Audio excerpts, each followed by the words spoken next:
अस्सलामुअलैकुम। Text book of chemistry grade 10 और federal board की ये बुक है और आज हम शुरू करने जा रहे हैं चैप्टर 4 इलेक्ट्रोकेमिस्ट्री। तो अगर आप इसकी लिस्ट को देखें, लिस्ट ऑफ टॉपिक्स, तो इलेक्ट्रोकेमिस्ट्री डेफिनेशन से शुरू होके जो सेकंड लास्ट टॉपिक है वो है advantages and disadvantages of fuel cells, यहाँ तक जाएगा और डेफिनेटली एक्सरसाइज में शामिल ही होती है। तो ये टोटल मिला के 13 पेजेस बनते हैं, लेकिन चैप्टर ठीक है, मुनासिब है लेंथ उसकी, बल्क इतना ज़्यादा नहीं होगा, लेकिन इसके जो टॉपिक्स हैं बच्चों की तरफ ट्रांसफ़र करना काफ़ी दुश्वार हो जाता है, डिफ़िकल्ट हो जाता है, क्योंकि इलेक्ट्रोकेमिस्ट्री इटसेल्फ एक बहुत यानी एक हैवी किस्म का टॉपिक है समझाने के अतबार से। लेकिन बहरहाल ट्राई करते हैं, इसको ट्रांसफ़र करते हैं बच्चों की तरफ, और अगर आप गौर से सुनेंगे समझेंगे तो समझ भी आ जाएगी। इलेक्ट्रोकेमिस्ट्री की डेफिनेशन से स्टार्ट करते हैं। Electrochemistry is the branch of chemistry which deals with the conversion of electrical energy into chemical energy in electrolytic cells and chemical energy into electrical energy in galvanic और voltaic cells. अब definition तो definitely जो मुझे यकीन है इतना ज़्यादा समझ नहीं आई होगी। रीज़न उसकी यही है कि जिसका जिक्र यहाँ वो किया जा रहा है, वोल्टाइक सेल, गैल्वेनिक सेल और इलेक्ट्रोलिटिक सेल, तो वो तो भी हमने नहीं पढ़े, वो तो इनफैक्ट नेक्स्ट आ रहे हैं। तो जब उनकी अंडरस्टैंडिंग हो जाएगी तो फिर आप वो इधर बैक आएंगे, इलेक्ट्रोकेमिस्ट्री डेफिनेशन को समझेंगे तो क्लियर हो जाएगा कि वो कहना क्या चाह रहा है। बेसिकली उसने एक लाइन के अंदर या एक सेंटेंस के अंदर या एक डेफिनेशन के अंदर उसने पूरी इलेक्ट्रोकेमिस्ट्री को उसने यानी समझने प्रो दिया है, इसमें डाल दिया। तो उसमें समझने के लिए थोड़ा सा टाइम चाहिए, और ख़ास तौर पे कॉन्सेप्ट जो उसने जिक्र किया उनको पहले गो थ्रू होना पड़ेगा, उसके बाद आपको इसकी समझ आएगी कि what is the meaning of electrochemistry.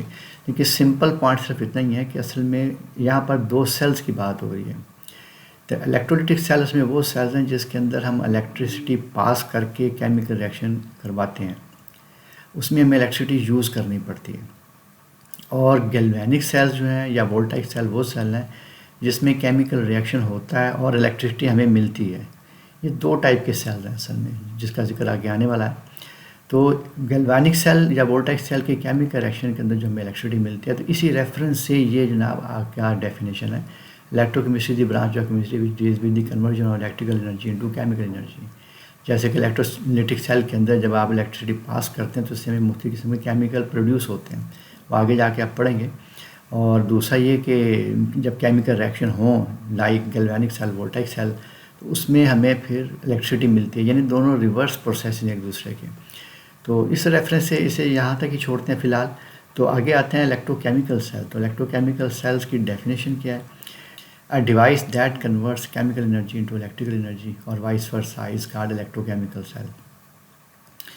उसमें हमारे पास दो किस्म के सेल हैं, एक इलेक्ट्रोलिटिक सेल जिसका भी जिक्र ऊपर डेफिनेशन में भी आया, और दूसरा गैल्वेनिक सेल या वोल्टाइक सेल, दोनों के ऊपर आया। लेकिन यहाँ पर क्या है, हमने बताया there are two type of electrochemical cells. Electrolytic cell, उसकी आगे एग्जांपल्स हमने बता दिए, डॉन सेल है और नेल्सन सेल है। इनका जिक्र भी आपको आएगा जब हम इसको पढ़ेंगे, लेकिन बहुत डिटेल से नहीं, लेकिन मौजूद है इसका जिक्र भी। उसके बाद आएगा गैल्वेनिक सेल या वोल्टाइक सेल, ई.जी. डैनियल सेल है, फ्यूल सेल है। फ्यूल सेल के ऊपर टॉपिक है at the end of chapter. और दूसरा है कि डैनियल सेल, जिसके ऊपर भी काफ़ी डिस्कशन है लंबी चौड़ी। तो ये इंशाल्लाह जब हम पढ़ेंगे तो फिर पढ़ने के बाद जब इनका आपका सर डिफरेंस क्रिएट होगा आपके दिमाग में, तो ऑटोमेटिकली आपको इलेक्ट्रोकेमिस्ट्री की डेफिनेशन भी क्लियर हो जाएगी कि वो कहना क्या चाह रहा था यहाँ पर। बल्कि उस वक्त आपको ज़्यादा क्लियर होगी जब आप इन दो सेल्स को या इन दोनों सेल्स की टाइप्स को क्लियर हो जाएगी, आपके दिमाग में क्लियर हो जाएगी।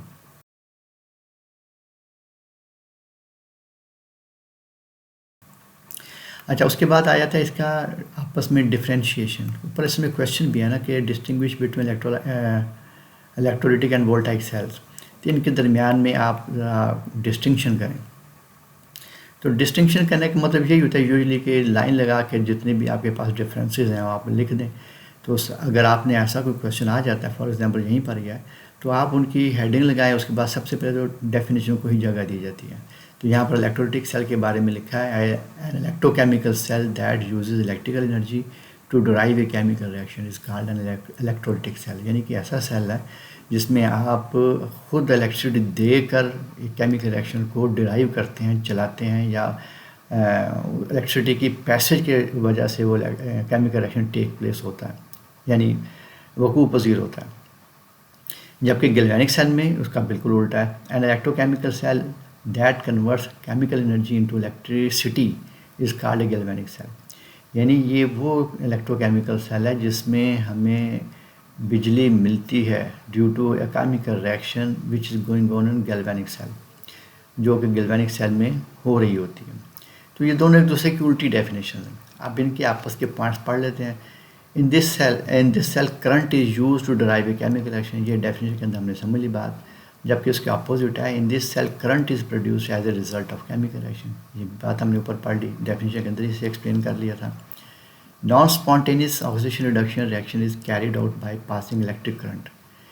नॉन स्पॉन्टेनियस का मतलब क्या है वो भी आगे आ रहा है, उसको वहाँ पर पढ़ते हैं जाके।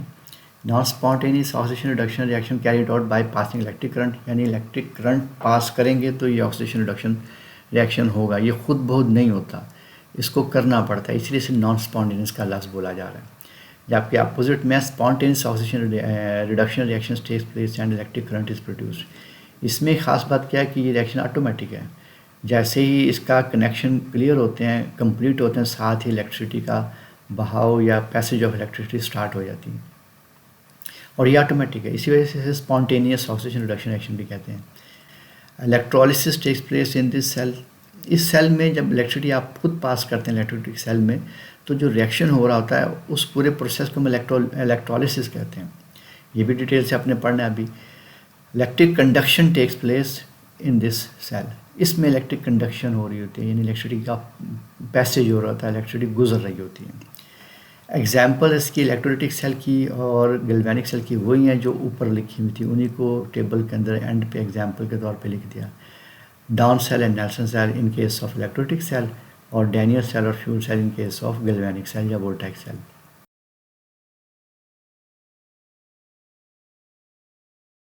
आगे आने लगी हैं दो डेफिनेशन, उसमें आए एक इलेक्ट्रोलाइट और नॉन इलेक्ट्रोलाइट।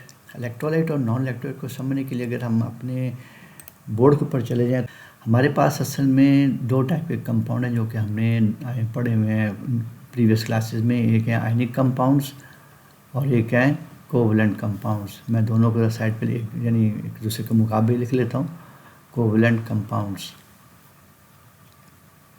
ठीक है। आयनिक कंपाउंड में हम एग्जांपल ले लेते हैं सोडियम क्लोराइड की। तो sodium chloride solid when it is dissolved in water, तो वाटर में जब डिज़ोल्व करेंगे तो ये कन्वर्ट हो जाता है Na पॉजिटिव और Cl नेगेटिव आइंस में, यानी सोडियम क्लोराइड दो हिस्सों में डिवाइड हो जाता है।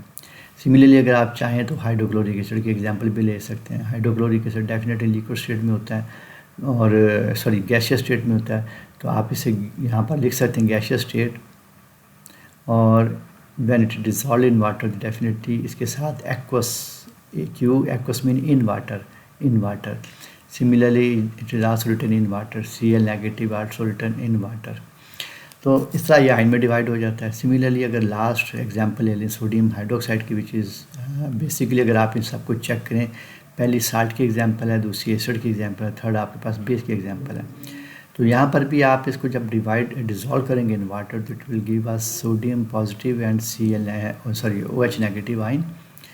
ये बात हम कर रहे थे इन कंपाउंड्स की, आयनिक कंपाउंड्स की। Ionic compound when dissolved in water they are ionized, they are divided, they are separated up into negative and positive charge particles. इसमें एक हिस्से पे पॉजिटिव होता है, दूसरे पे नेगेटिव होता है। अब ये ख़ास पॉइंट ये है कि अगर आप प्योर वाटर ले लें, खालिश पानी, तो उसमें बिजली पास नहीं होती। इट इज़ कह सकते हैं कि आप non conductor of electricity, pure water.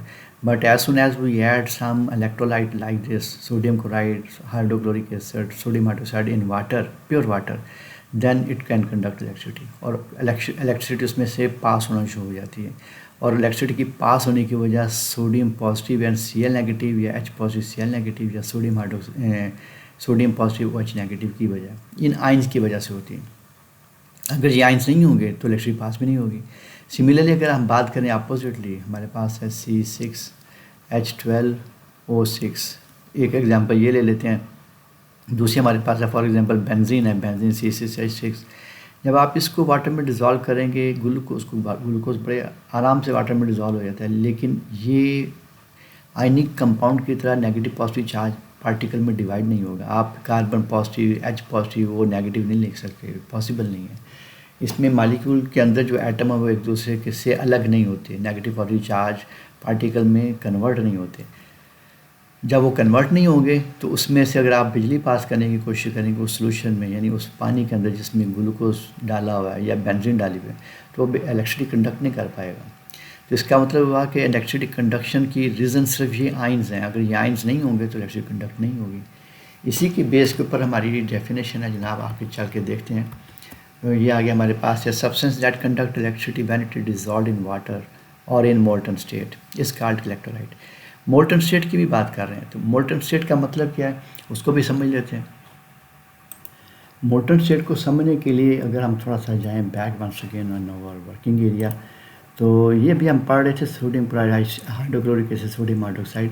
तो पानी में डालें तो बड़े आराम के साथ वो आयन में डिवाइड हो जाते हैं, यानी आयन्स प्रेजेंट होना ज़रूरी है। सिमिलरली अगर आप थोड़ा सा इसको ऊपर कर लें तो आपके सामने सोडियम क्लोराइड का ये मालिक्यूल आ जाएगा, एक फार्मूला आ जाएगा। एक इसमें असल में thousands of sodium and thousands of chloride ions हैं। फॉर एग्जांपल इसमें जो आपका पर्पल पार्ट है ये आपका सोडियम है, और जो आपका ग्रीन पार्ट है वो आपका क्लोराइड है, और ये बड़ी तरतीब के साथ लगे हुए हैं। ये क्योंकि सॉलिड स्टेट में है और ये एक दूसरे की जान नहीं छोड़ रहे, नेगेटिव पॉजिटिव चार्ज पार्टिकल आपस में स्टक हुए हुए हैं, जुड़े हुए हैं, और इस वजह से जब इलेक्ट्रिसिटी पास करेंगे तो इसमें से पास नहीं होती। लेकिन जैसे ही आप इसे मेल्ट करेंगे तो मेल्ट करते ही ये सारे सोडियम पॉजिटिव या नेगेटिव एक दूसरे से सेपरेट हो जाते हैं। वंस अगेन आयन अलग हो जाते हैं, क्योंकि जैसे बिल्कुल वाटर के अंदर डिज़ोल्व किया था, सिमिलरली ये जब जैसे ही आप इसको हीट करते हैं तो हीट करने से इसकी आयन सेपरेट हो जाते हैं। मतलब ये है कि इलेक्ट्रिसिटी कंडक्शन के लिए आयंस का होना शर्त है, इट इज़ कंडीशन। अगर आयंस नहीं है तो इलेक्ट्रिसिटी पास नहीं होगी। अब वो आयंस दो तरीके से हो सकते हैं, या तो आप उसको पानी में डाल दें उस सब्सटेंस को, जैसे पानी में डाला तो वो आयंस में डिवाइड हो जाएगा, या आप उसको मेल्ट कर लें। लेकिन कोवलेंट कंपाउंड के अंदर ये काम नहीं है। कोवलेंट कंपाउंड चाहे आप पानी में डाल दें या उसे मेल्ट कर लें, उसके मॉलिक्यूल में एटम सेपरेट नहीं होते, आयंस में कन्वर्ट नहीं होते, जिस वजह से उसमें से इलेक्ट्रिसिटी की कंडक्शन पॉसिबल नहीं है। तो दोबारा आते हैं, डेफिनेशन वंस अगेन देख लिया, substance that contains electricity when it is dissolved in water और in molten state is called electrolyte. For example hydrochloric sodium hydroxide है, सोडियम क्लोराइड है, एटसेट्रा। ये थ्री डिफरेंट और एक्सट्रीम एग्जांपल हैं। ये acid है, ये बेस है, ये उनसे बना हुआ सॉल्ट है। अब नॉन इलेक्ट्रोलाइट की तरफ आ जाएँ तो substance that can not conduct electricity when dissolved in water और इन मोल्टन स्टेट इस कार्ड नॉन इलेक्ट्रोलाइट। मेरे ख्याल में बात तो सारी समझ आ गई, हमने काफ़ी डिस्कस कर लिया। एग्जांपल खास तौर पर याद रखने वाली ज़रूरत है कि यूरिया एग्जांपल है, ग्लूकोज है, सुक्रोज है, बेंजीन है, ये वो कंपाउंड हैं जो वाटर में डिसोल्यूशन के बाद या मोल्टन स्टेट में आइंस में डिवाइड नहीं होते, आइंस में कन्वर्ट नहीं होते।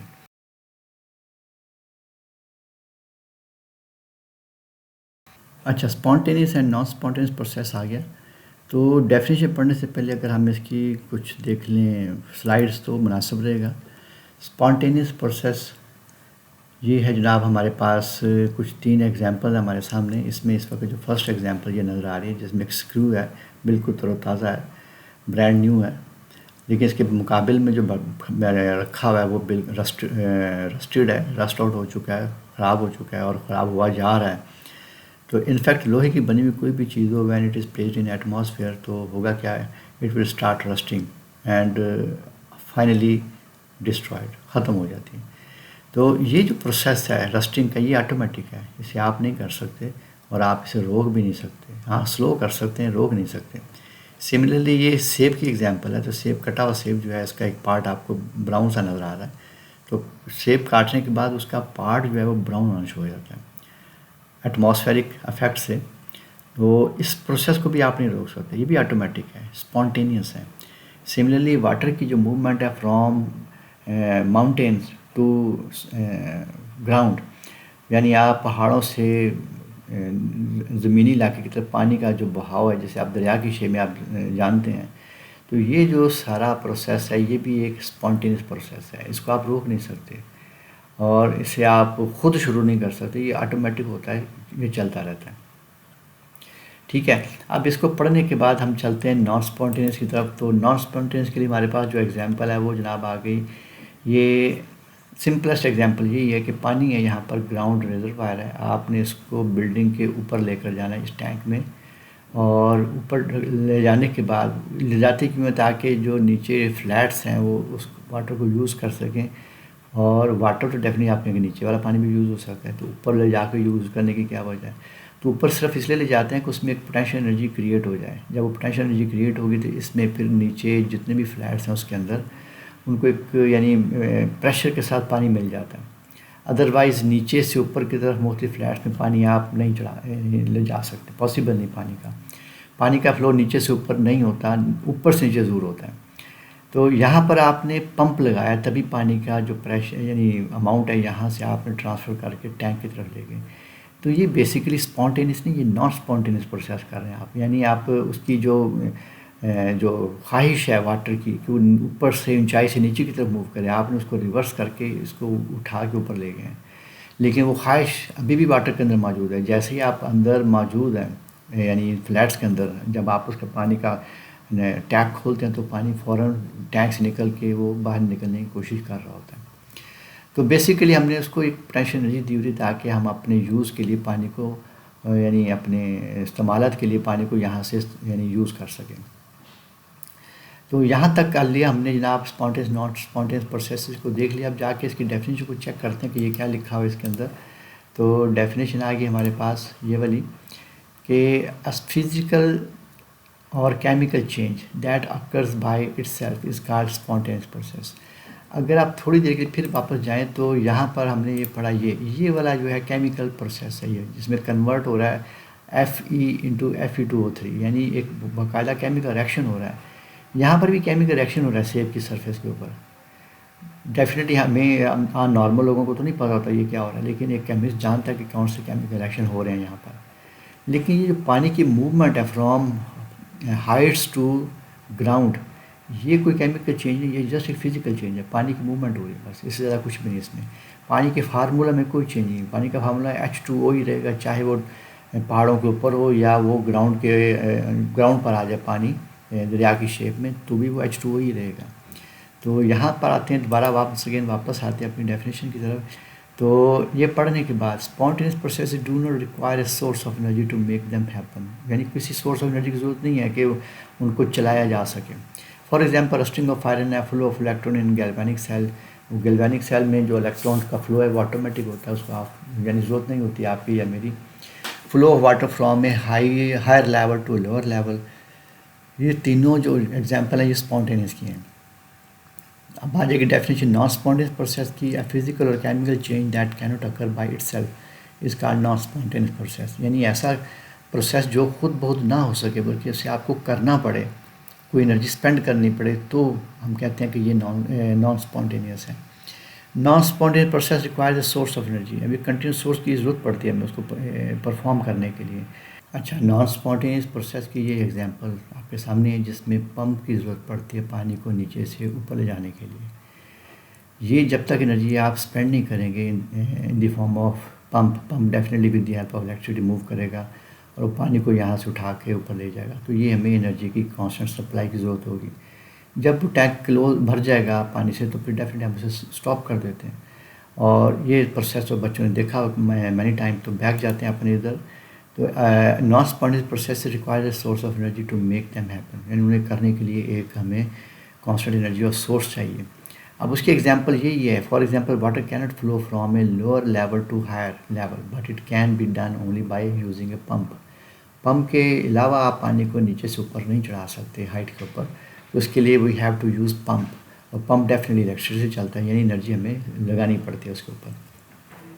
यहाँ तक आके हमने तकरीबन अपनी छोटी छोटी definition with the help of example clear कर ली।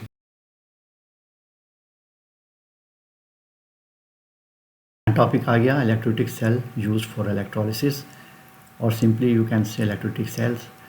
तो according to definition, an electrochemical cell in which electrical energy is used to drive a chemical reaction is called an electrolytic cell, यानी कि ये ऐसा एक इंस्ट्रूमेंट है जिसके अंदर आप इलेक्ट्रिसिटी पास करके किसी इलेक्ट्रोलाइट को ब्रेक डाउन करते हैं, उसे तोड़ते हैं। दूसरे अल्फाज में एक केमिकल रिएक्शन होता है, नए कंपाउंड्स क्रिएट होते हैं, और ये नए कंपाउंड इलेक्ट्रोड कैथोड एनोड के ऊपर रिलीज़ होते हैं। तो ये बेसिकली एक जनरल सी डिस्कशन है जिसमें सेल की कंस्ट्रक्शन बताई हुई है और साथ उसके अंदर क्या क्या हो रहा है वो टर्मिनोलॉजी वगैरह उसकी डिस्कशन है। तो इसके रेफरेंस से अगर हम जाके इस एनिमेशन को देख लें जो मैंने क्रिएट किया है तो काफ़ी हद तक चीज़ें क्लियर हो जाएंगी। ये इलेक्ट्रोलाइटिक सेल है और ये लिक्विड पड़ा हुआ है इस कंटेनर में जो इलेक्ट्रोलाइटेड, डेफिनेटली नॉन इलेक्ट्रोड पॉसिबल नहीं है। और ये 2 इलेक्ट्रोड हैं which are connected through wire with the positive terminal of battery and negative terminal of battery.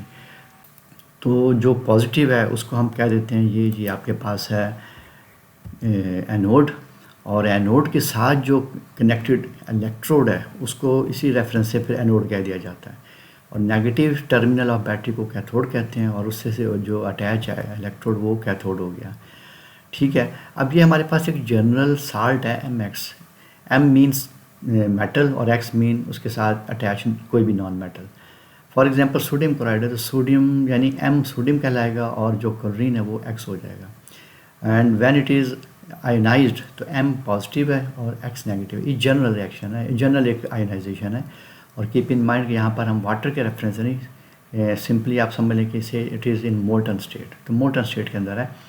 तो डेफिनेटली आप बिफोर स्टार्टिंग नेक्स्ट बच्चों को अंदाज़ा होगा कि जब इलेक्ट्रोलिसिस स्टार्ट करेंगे तो M पॉजिटिव या बीइंग पॉजिटिव वो डेफिनेटली एनोड की तरफ मूव नहीं करेगा, वो मूव करेगा कैथोड की तरफ। और X नेगेटिव जो है, जो आयन है नेगेटिव वाला which is carrying negative charge, it will start moving towards anode. और मेरे ख्याल में स्टूडेंट को पता होना चाहिए कि ऐसा क्यों है, क्योंकि अपोजिट चार्ज है। उसके बाद आएगा नेक्स्ट हमारे पास है कि एग्जैक्टली वैसे ही X negative is moving towards anode और इसको एनाइन कहते हैं। एनाइन कहने की वजह क्या है, एनोड तो पॉजिटिव है लेकिन इस तरह मूव करने वाला एनाइन जिसे आप एनाइन कह रहे हैं वो तो नेगेटिव है। तो रीज़न क्या है कि क्योंकि ये एनोड की तरफ मूव कर रहा है तो हमने 2 वर्ड लिए एन, एनोड से एन, उसके साथ लफ्ज़ आइन जोड़ दिया, इसी वजह से हम कहते हैं A9. A9 is that particle which carry negative charge and move towards anode. वहाँ जाके करेगा क्या, ये जाके वहाँ अपना एक इलेक्ट्रॉन रिलीज़ करेगा और ये X न्यूट्रल हो जाएगा। और इसको हम कह देते हैं जनाब ये ऑक्सीडेशन होगी, और oxidation always takes place at anode. ठीक है, ये ऊपर लिखा नज़र आ रहा है आपको। और उसके बाद क्या जनाब, यहाँ पर आगे यहाँ से क्योंकि उसने इलेक्ट्रॉन दिए हैं X ने आकर, तो वो इलेक्ट्रॉन बैटरी इसको मूव करवा रही है फ्रॉम एनोड टू कैथोड, और ये चलता रहेगा काम। यहाँ पर हमने सिर्फ एक X लिया है, वहाँ पर तो हज़ारों X आ रहे होंगे और अपने अपने इलेक्ट्रॉन छोड़ रहे होंगे एनोड के ऊपर। हमने सिर्फ यहाँ पर एक ही X को यानी फॉर एन एग्जाम्पल रखा है। अब आता है M positive. M positive definitely being positive move towards cathode which carry negative charge. तो वहाँ आके ये electron which is moving from anode to cathode वो एक्सेप्ट करता है, इसको कैटाइन कह देते हैं। और कैटाइन कहने की वजह क्या है, हमने ये लफ्ज़ कैथोड से लिया है, फर्स्ट 3 लेटर कैट और उसके साथ आइन का लफ्ज़ जोड़ दिया cation. Cation basically positive charge particle है और कैथोड की तरफ मूव करने वाला है, यानी कैथोड खुद नेगेटिव है एंड आइन विच is moving towards cathode it will carry positive charge. तो ये चीज़ याद रखनी है क्योंकि ये थोड़ा सा कंफ्यूज करते हैं स्टूडेंट को कि पॉजिटिव एनोड की तरफ मूव करने वाला एन आइन है और वो नेगेटिव चार्ज कैरी करता है, और कैथोड की तरफ मूव करने वाला जो आइन है वो पॉजिटिव है जिसको कैटाइन कहते हैं। अच्छा आगे चलते हैं, ये जनाब यहाँ पर रिएक्शन क्या होगा, M definitely after getting one electron it will be neutralized, और इलेक्ट्रॉन लेने के प्रोसेस को हम कहते हैं रिडक्शन। तो reduction always takes place at cathode, ये ख्याल रखना है। अच्छा उसके बाद क्या जनाब कि क्योंकि ये जो नेगेटिव पार्ट यहाँ पर हुआ है, ऑक्सीडाइज हुआ है, क्योंकि वो गैशियस स्टेट के अंदर होगा, फॉर एग्जांपल क्लोरीन है, ब्रोमीन है, आयोडीन भी हो सकती है, तो बबल आउट होना शुरू हो जाएगा, यहाँ से बबलिंग हो रही होगी और बाहर की तरफ निकल होगा। ये एक जनरल सा एक स्केच है, एक जनरल सी एनिमेशन है। डेफिनेटली हम उसको ऐसे तो एयर में नहीं जाने देंगे, उसको हम कलेक्ट करेंगे, यही तो मेन मकसद है कि इन चीज़ों को हमने कलेक्ट करना है, जो डिफरेंट कंपाउंड जो क्रिएट हो रहे हैं नए नए। अच्छा तो यहाँ पर एक जनरल सी यानी सारी डिस्कशन है। तो उसके बाद आ गया यहाँ पर, क्योंकि M मेटल है तो M बीइंग मेटल डेफिनेटली उस पर डिपॉजिट हो जाएगा यहाँ पर आके, which can be scratched out later, हम उसको स्क्रैच आउट भी कर सकते हैं। ठीक है, आगे जनाब ये पूरे का पूरा जो प्रोसेस है ये इलेक्ट्रोलाइटिक सेल है। अच्छा यहाँ पर यूजुअली बच्चे भूल जाते हैं कि कैथोड पे रिडक्शन हो रही है और एनोड पे ऑक्सीडेशन हो जाती है, तो इसके लिए 2 वर्ड हैं जो हमने रखे हुए यहाँ पर, ये रेड कैट। रेड आ गया जनाब रिडक्शन से, फर्स्ट 3 लेटर, और कैथोड से फर्स्ट 3 लेटर कैट हो गए। तो रेड कैट का मतलब है रिडक्शन एट कैथोड, तो आप रेड कैट के रेफरेंस से याद कर सकते हैं। और दूसरा इधर है ऑक्सन, ऑक्सीडेशन से हमने ले लिया फर्स्ट 2 लेटर, और उधर से ले लिया हमने जनाब एन एनोड से। तो ऑक्सन, ऑक्सन का जो लफ्ज़ आप जानते हैं, ऑक्स की प्लूरल ऑक्सन होती है, लेकिन उसकी स्पेलिंग डिफरेंट है। तो जस्ट एक सिमिलरिटी के रेफरेंस हमने से रख लिया ऑक्सन, ऑक्सीडेशन एट एनोड। तो ये 2 लेटर जो है वो आपको हमेशा के लिए याद करवा देंगे कि भी ऑक्सीडेशन कहाँ हो रही है और रिडक्शन कहाँ हो रही है। तो याद रखना है oxan mean oxidation at anode, red cat mean reduction at cathode. तो ये फॉरएवर याद हो जाएंगे। अब आते हैं बैक अपने उस तरफ, अपने क्या कहते हैं नोट्स की तरफ, और इसे पढ़ कर देखते हैं। सबसे पहले कंस्ट्रक्शन है। An electrolytic cell consist of a vessel containing an electrolyte, 2 inert electrodes, a battery. ये हम पीछे देखें सारा। The figure shows that electron move from anode to cathode. ये तो एक इंपॉर्टेंट चीज़ आपने देखी हुई है। In this solution, the cation move towards cathode and anion move towards anode. At anode, ions oxidize by losing electron. At cathode, cation reduce by gaining electron. This means oxidation occurs at anode and reduction at cathode. और ये fix चीज़ें हैं, किसी भी electrolytic cell में ये हमेशा oxidation anode पर ही होगी और रिडक्शन हमेशा कैथोड पर भी के ऊपर ही होगी, ये कभी चेंज नहीं होता। A battery which constantly drive this reaction, एक बैटरी ऐसी है जो इस रिएक्शन को कंटिन्यूस ड्राइव कर रही होती है। और फिर एट कैथोड एनोड पर क्या होगा, x electron x negative will release it's electron oxidation, और एट कैथोड क्या होगा, एम पॉजिटिव जो है एक इलेक्ट्रॉन लेगा और ये एम न्यूट्रल में चेंज हो जाएगा, रिडक्शन। अब एक्स पे नेगेटिव 1 है 2 है 4, वो अकॉर्डिंगली जब आपके पास स्पेसिफिक एग्जाम्पल्स आएंगे तो फिर आप वहाँ देखेंगे कि उन पर क्या चार्ज है। यहाँ पर हमने से जनरल डील कर रहे हैं तो पॉजिटिव 1 और नेगेटिव 1 ही शो किया हुआ है। तो इस तरीके से ये यानी टॉपिक हमारा तो हो गया क्लियर, लेकिन उसके बाद एक दो एग्जांपल ऐसी हैं जो यहीं पे डील करना ज़रूरी है। आपने ये देख लिया यहाँ पर कि जो आपका पॉजिटिव पार्ट है उसने कैथोड के ऊपर ही आना है और नेगेटिव पार्ट ने एनोड पर ही जाना है, और ऑक्सीडेशन होनी ही सिर्फ आपकी एनोड पर है और रिडक्शन होनी ही सिर्फ कैथोड पर है। ये चीज़ें डन है, फार्मूला याद कर लेंगे। अब आने लगे हमारे पास एक नई चीज़, वो ये है कि आपके पास है फॉर एग्जांपल सोडियम क्लोराइड है, सोडियम का पॉजिटिव पार्ट है और Cl नेगेटिव पार्ट है। अब अगर आप इसको फॉर एग्जांपल मोल्टन स्टेट में तस्वर कर लें और ख़ुद ही बता दें कि सोडियम कहाँ जाएगा और क्लोराइड कहाँ जाएगा। एग्जैक्टली पोटेशियम क्लोराइड में भी K पॉजिटिव है और Cl नेगेटिव है, खुद ही अंदाज़ा कर लें कि on electrolysis where potassium will go and where chlorine will go. Exactly lead chloride है, तो लेड क्लोराइड में स्ट्रक्चर के रेफरेंस से थोड़ा सा फ़र्क है पोटेशियम क्लोराइड सोडियम क्लोराइड से। क्लोरीन यहाँ पर 2 है क्योंकि लेड की वैलेंसी 2 है, तो लेकिन इसका स्टाइल सबका सेम है। लेड का अंदाज़ा कर लें आप कहाँ जाएगा और क्लोरीन कहाँ जाएगी, और ये जनरल हो गया। अब इसको पढ़ते हैं with the help of diagram. ये आगे डायग्राम, तो डायग्राम में आपने देखा था कि मेटल जो है वो हमेशा कैथोड की तरफ मूव करती है और रिड्यूस होती है, और जो नॉन मेटल पार्ट है वो हमेशा एनोड की तरफ जाता है और वहाँ जाके ऑक्सीडाइज होता है, और इलेक्ट्रिक करंट की डायरेक्शन हमेशा एनोड से कैथोड की तरफ दिखाई जाती है। ठीक है, अब उसके साथ पैरेलल आप देखें सोडियम क्लोराइड, एग्जैक्टली सेम सारा पिक्चर है, सारे की सारा जो लेबलिंग है वो भी सेम है। इलेक्ट्रॉनिक मूवमेंट की या इलेक्ट्रिक करंट की डायरेक्शन भी वही है, ऑक्सीडेशन रिडक्शन भी अपनी जगह पे हो रही है। सिर्फ फ़र्क क्या पड़ा है कि M की जगह आपने Na पॉजिटिव लिख दिया है, मोनो पॉजिटिव होता है, और X की जगह Cl नेगेटिव लिख दिया, और नीचे आपने रिएक्शन भी लिख दिया। इसे कहते हैं हाफ सेल रिएक्शन, कि सोडियम ने रिड्यूस होने के बाद क्या शो किया, क्या रिएक्शन हुआ, और क्लोरीन ने क्या किया। ठीक है, उसको भी अगर आप इसे कंपेयर करें जनरल वाले के साथ तो आपके सामने ये क्या हो रहा है। उसके बाद दूसरा देख लें, ये हमारे पास आ गया। अगर पोटेशियम क्लोराइड है आपके पास, तो पोटेशियम क्लोराइड में भी सारा बिहेवियर वही का वही है, इलेक्ट्रॉन की movement from anode to cathode, और K is moving to K positive is moving toward cathode, Cl negative is moving toward anode। तो एग्जैक्टली लास्ट वाला भी ऐसे ही है, उसमें भी आप लेड क्लोराइड है तो लेड डेफिनेटली डाई पॉजिटिव एक मेटल है, it will move towards cathode and reduce there, और chlorine being non metal having negative charge move towards anode and release electron, और movement of electron from anode.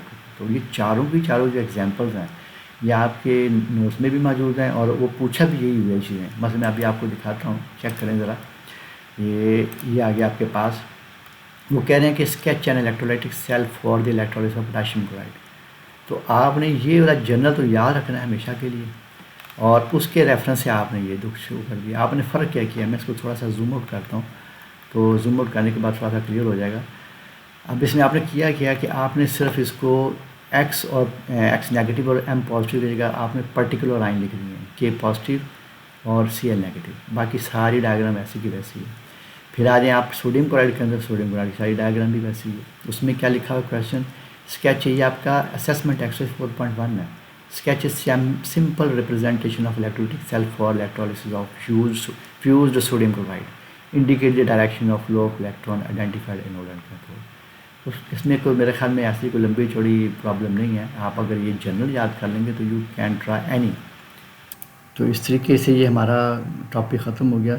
लेकिन जाते जाते एक और important point बता दूं, कोई भी साल्ट हो, जब आप उसकी मोल्टन स्टेट में इलेक्ट्रोलिसिस करेंगे तो positive part will always move towards cathode और नेगेटिव पार्ट टुवर्ड्स एनोड। तो इस तरीके से ये हमारा सारा यानी टॉपिक ख़त्म हो गया। आगे भी तकरीबन यही चीज़ें हमने पढ़नी है।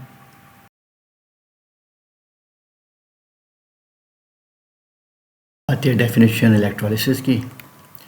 Electrolysis is the chemical process in which an electric current is passed through an electrolyte, either in its molten state or as an aqueous solution, causing a non-spontaneous redox reaction to occur।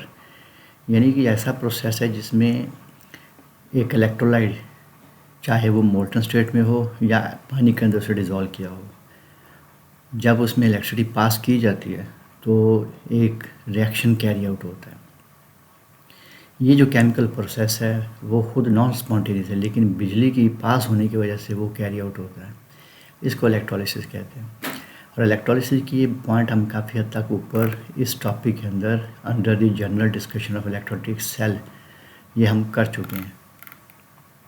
इसके अंदर ये दो point, ये भी कोई इतने ख़ास point नहीं है, यानी सिंपल से पॉइंट हैं जो ऊपर हम कर चुके हैं। During this process ions move towards oppositely charge electrodes, oxygen occur at anode and reduction occur at cathode. अच्छा, अब नीचे आते हैं। यहाँ पर हमने पढ़नी है इलेक्ट्रोलिसिस, और इससे भी पहले सबसे पहले बुक में जाके पता करते हैं कि इलेक्ट्रोलिसिस हमने कितनी किस्म की पढ़नी है इस वक्त। बुक में सबसे पहले इलेक्ट्रोलिसिस आती है मोल्टन सोडियम क्लोराइड की, ये इसको डाउन सेल के नाम से भी याद किया जाता है। दूसरे नंबर पे हमने बात करनी है electrolysis of molten lead chloride, यानी sodium chloride NaCl and PbCl2 दोनों की मोल्टन इलेक्ट्रोलिसिस पढ़नी है। फिर आती है तीसरी इलेक्ट्रोलिसिस, और ये है electrolysis of concentrated aqueous solution. और ये किस चीज़ का कंसनट्रेटेड सोल्यूशन होगा, ये भी सोडियम क्लोराइड का ही कंसनट्रेटेड सोल्यूशन है, ठीक है। फिर आ जाएगा नेक्स्ट ये फोर्थ, तो ये dilute aqueous solution of sodium chloride की इलेक्ट्रोलिसिस आएगी। और फिफ्थ जो है वो है हमारे पास electrolysis of dilute sulphuric acid. ये 5 जो टाइप्स हैं इलेक्ट्रोलिसिस की, 2 मोल्टन और 3 एक्वस सॉल्यूशंस की, वो हम पढ़ने जा रहे हैं। उसके बाद और भी हैं, लेकिन हम उनको अभी फ़िलहाल साइड पर रखते हैं और वापस आते हैं अपने नोट्स की तरफ। तो इसको हमने कॉलम में लिखा हुआ electrolysis of molten sodium chloride, जिसको डाउन सेल कहते हैं, और दूसरी जो राइट साइड पे लिखा हुआ कॉलम है वो electrolysis of molten lead chloride है। इन दोनों के इलेक्ट्रोलिसिस को हम side by side parallel shape में पढ़ेंगे। पैरेलल शेप में पढ़ने का फ़ायदा क्या होगा कि बेसिकली इनमें ज़बरदस्त सिमिलैरिटीज़ हैं। उससे होगा क्या कि ये याद भी हो जाएंगे और इनकी सिमिलैरिटी की वजह से यानी आसानी भी हो जाएगी देखने में। तो सबसे पहले दोनों पॉइंट पढ़ लेते हैं। Down cell is use to produce sodium metal by the electrolysis of fused NaCl, यानी जब सोडियम क्लोराइड को पिघला के उसमें से हम पास करते हैं इलेक्ट्रिसिटी तो हमें सोडियम मेटल मिलती है। डेफिनेटली क्लोरीन भी साथ ही है, उसका जिक्र नहीं किया, लेकिन क्लोरीन भी मिल रही होगी। और उसके पैरेलल अपोजिटली लेड क्लोराइड में लिखा हुआ है molten PbCl2 is placed in the electrolytic tank above 327 degree centigrade, this is the melting point of PbCl2, यानी PbCl2 को 327 डिग्री पे गर्म करके मेल्ट करके उसमें से जब इलेक्ट्रिसिटी पास करेंगे तो इलेक्ट्रोलिसिस होगी। अच्छा, अब इसको आगे फर्दर पढ़ने से पहले अगर हम कुछ चीज़ें समझ लें जाके अपने वर्क एरिया में, तो वो थोड़ा सा आसानी हो जाएगी। कि सोडियम क्लोराइड की हम बात करने जा रहे हैं, सोडियम क्लोराइड की इलेक्ट्रोलिसिस की, और वो मोल्टन में यानी पानी के अंदर नहीं। और सोडियम क्लोराइड को जब मेल्ट करेंगे तो डेफिनेटली वो लिक्विड शेप ही होगा, और जब वो आयनाइज होगा तो Na पॉजिटिव होगा, और ये भी लिक्विड, यानी ये इसकी फिजिकल स्टेट्स हैं, ये भी लिक्विड होगा, और क्लोरीन नेगेटिव है, ये भी लिक्विड स्टेट में होगी। ठीक है, अब सोडियम जो मेटल है वो असल में आपके पास है first A group of periodic table का मेंबर है। Lithium, sodium, potassium, rubidium, caesium and francium है।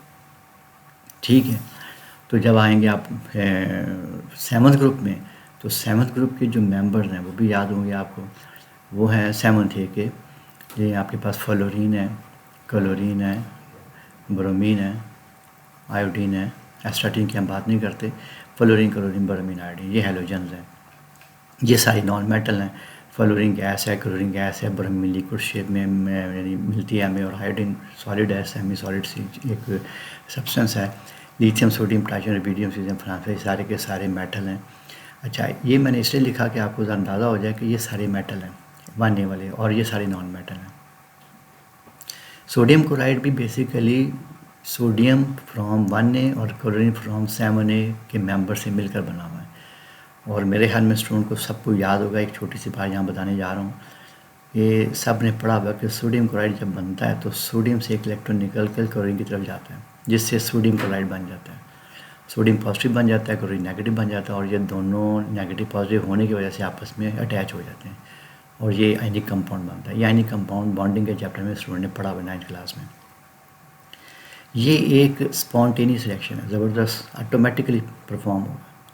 लेकिन अगर यही प्रोसेस मैं उल्टाना चाहूँ, रिवर्स करना चाहूँ, मैं चाहता हूँ कि क्लोरीन ने जो इलेक्ट्रॉन लिया था वापस सोडियम को दे दे, तो ये प्रोसेस आप प्रोसीड नहीं कर सकते, ये प्रोसेस नॉन स्पॉन्टेनियस है।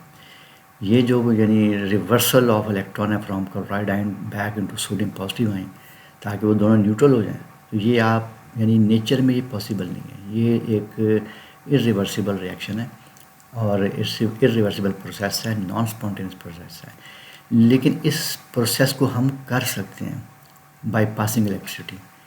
यही काम हम बाईपासिंग इलेक्ट्रिसिटी कर सकते हैं, बिल्कुल ऐसे ही जैसे कि आप ज़मीन से ऊपर जब आप पानी पहुंचाते हैं बिल्डिंग के अंदर, तो आपको पंप लगाना पड़ता है, ताकि एक वर्क करना पड़ता है, so that we can pump up water from lower state to higher state.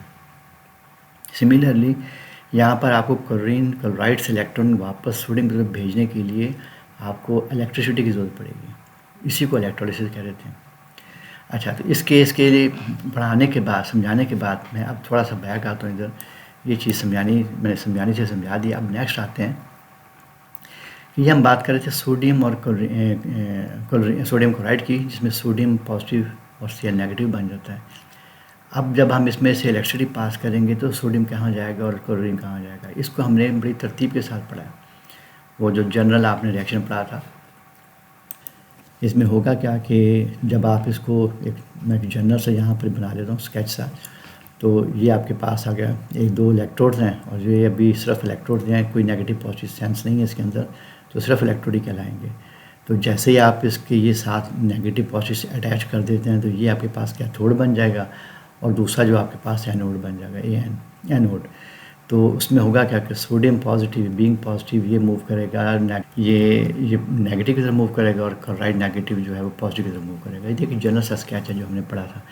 इसी सिमिलरली कोई भी साल्ट हो मोल्टन में, तो मसलन पोटाशियम का, हमने सोडियम क्लोराइड की बात की, आप पोटाशियम क्लोराइड की बात कर लें, आप पोटाशियम ब्रोमाइड की बात कर लें, आप लिथियम फ्लोराइड की बात करें, लिथियम क्लोराइड की बात करें, लिथियम ब्रोमाइड की बात करें, किसी की भी साल्ट की बात करें, साल्ट का पॉजिटिव पार्ट जो है वो होगा मेटल, और उसने हर हाल में नेगेटिव तरफ मूव करना है। और जो आपका नेगेटिव पार्ट है, क्लोराइड है, ब्रोमाइड है, आयोडाइड है, उसने हर हाल में पॉजिटिव की तरफ, एनोड की तरफ मूव करना है।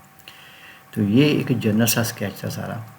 अच्छा, आप खुद ही सोच लें कि अगर आपके पास फॉर एग्जांपल लेड क्लोराइड है, PbCl2 है, और इसकी जब आयनाइजेशन करेंगे PbCl2 लेड क्लोराइड, तो जब इसकी आयनाइजेशन होगी मोल्टन स्टेट में, तो Pb डाई पॉजिटिव बनेगा और Cl2 Cl नेगेटिव बनेगा, और ये दो क्लोराइड आयन रिलीज़ करेगा PbCl2। इसमें भी एक पॉजिटिव पार्ट है और एक नेगेटिव पार्ट है। और Pb कहाँ से आया? Pb बेसिकली आपके पास फोर्थ A ग्रुप का मेंबर है, जिसमें आपके पास आता है carbon, silicon, germanium, tin and lead. तो लास्ट मेंबर जो है ये आपका मेटल लेड है। तो लेड भी यहाँ पर डाई पॉजिटिव है, ठीक है, ये भी मेटल है। जब आप इसके इलेक्ट्रोलिसिस करेंगे, इसने भी सीधा स्ट्रेट फॉरवर्ड पता लग यानी लग रहा है कि ये नेगेटिव की तरफ मूव करेगा। और क्लोराइड डेफिनेटली दोनों में कॉमन है, क्लोराइड भी यही काम करेगा जो सोडियम क्लोराइड में क्लोराइड कर रहा है, यानी ये भी एनोड की तरफ मूव करेगा, वहाँ जाके अपना इलेक्ट्रॉन रिलीज़ कर देगा। ये सारी जनरल डिस्कशन चल रही है, एक दफ़ा समझ लेंगे आपको समझ आ जाएगी। अच्छा, दूसरा एक और इम्पॉर्टेंट पॉइंट ये है कि लेड सोडियम क्लोराइड की जब आयनाइजेशन होगी तो सिर्फ 2 ही आयन्स मिलेंगे हमें, Na positive, Cl negative. Similarly lead chloride को जब हीट करेंगे तो ये भी 2 ही आयन में डिवाइड होगा, एक Pb डाई पॉजिटिव, एक Cl नेगेटिव। तो इस तरीके से जब आप मेल्ट करते हैं किसी भी साल्ट को तो उसमें होते 2 ही आयन है, स्पेशली अगर वो 2 एटम पर कंसिस्ट है, 2 डिफरेंट एलिमेंट्स के ऊपर। फॉर एग्जाम्पल सोडियम क्लोराइड है, ये 2 डिफरेंट एलिमेंट हैं। लेड क्लोराइड है, ये भी 2 डिफरेंट एलिमेंट है। अगरचे इसमें एटम 3 ज़रूर हैं, लेकिन एलिमेंट 2 ही हैं, एक लेड है, दूसरा क्लोरीन है।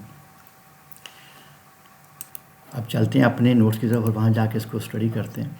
इसके लिए मैंने यही जनरल, यही यानी शेप जो मैंने ऊपर आपको बताई थी, मैं इसकी बात कर रहा हूँ। मैंने इसी की कॉपी साथ साथ रखी है ताकि आपको समझाई जा सके कि क्या हो रहा है। जनरल ये हमारे पास एक क्या कह सकते हैं, एक डायग्राम है। तो सबसे पहले आने लगे जी आयनाइजेशन। आयनाइजेशन सबसे पहले पढ़ते हैं कि ये क्या कर रहा है। Sodium chloride, molten sodium chloride ionises as NaCl, और लिक्विड लिखना ही फिजिकल स्टेट लिखना ज़रूरी है और सही लिखना ज़रूरी है। Na positive liquid, Cl negative liquid, सिर्फ 2 आयन रिलीज होंगे। So molten solution will contain Na positive and Cl negative, ठीक है।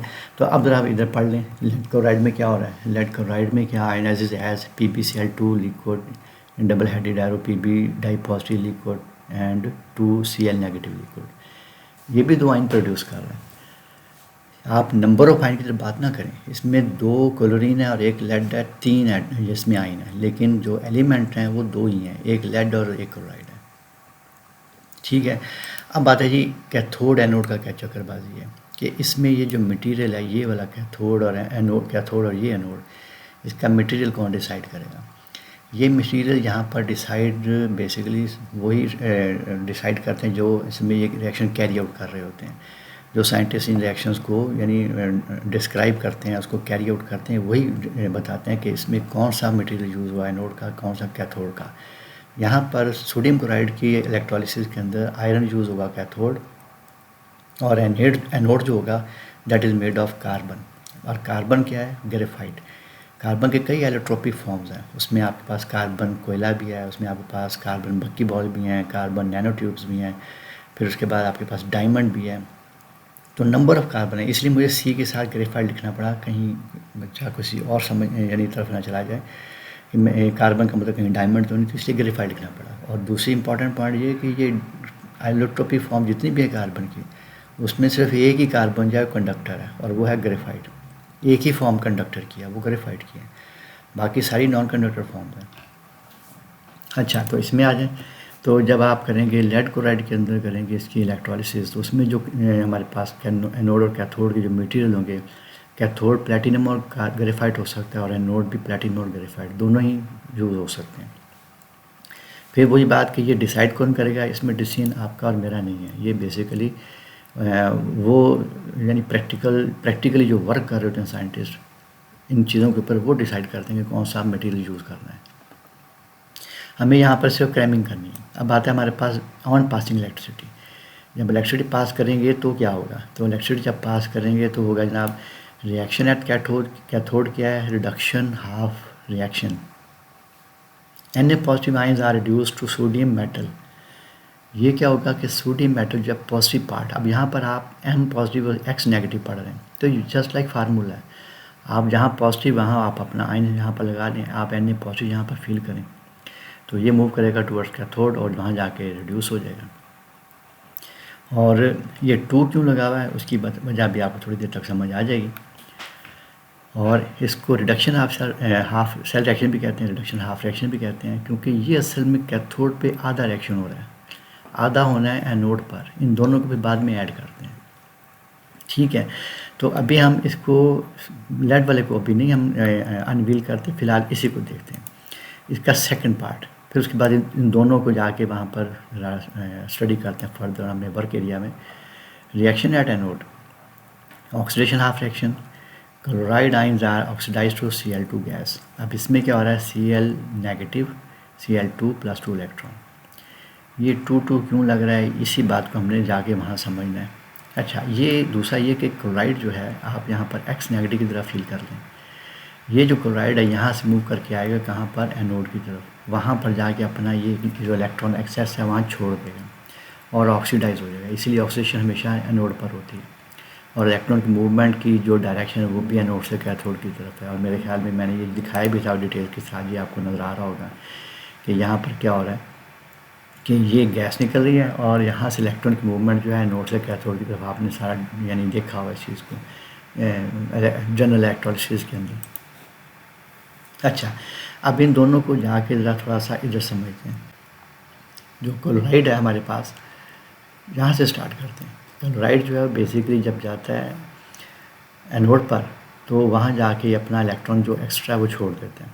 ये हो गया।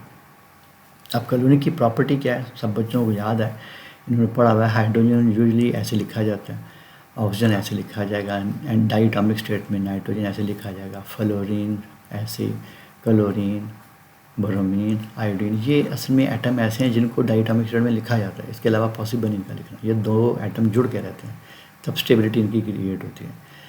यहाँ पर फिर ये इसी यानी सेंस के अंदर यहाँ पर क्लोरीन जो है वो एक एटम है।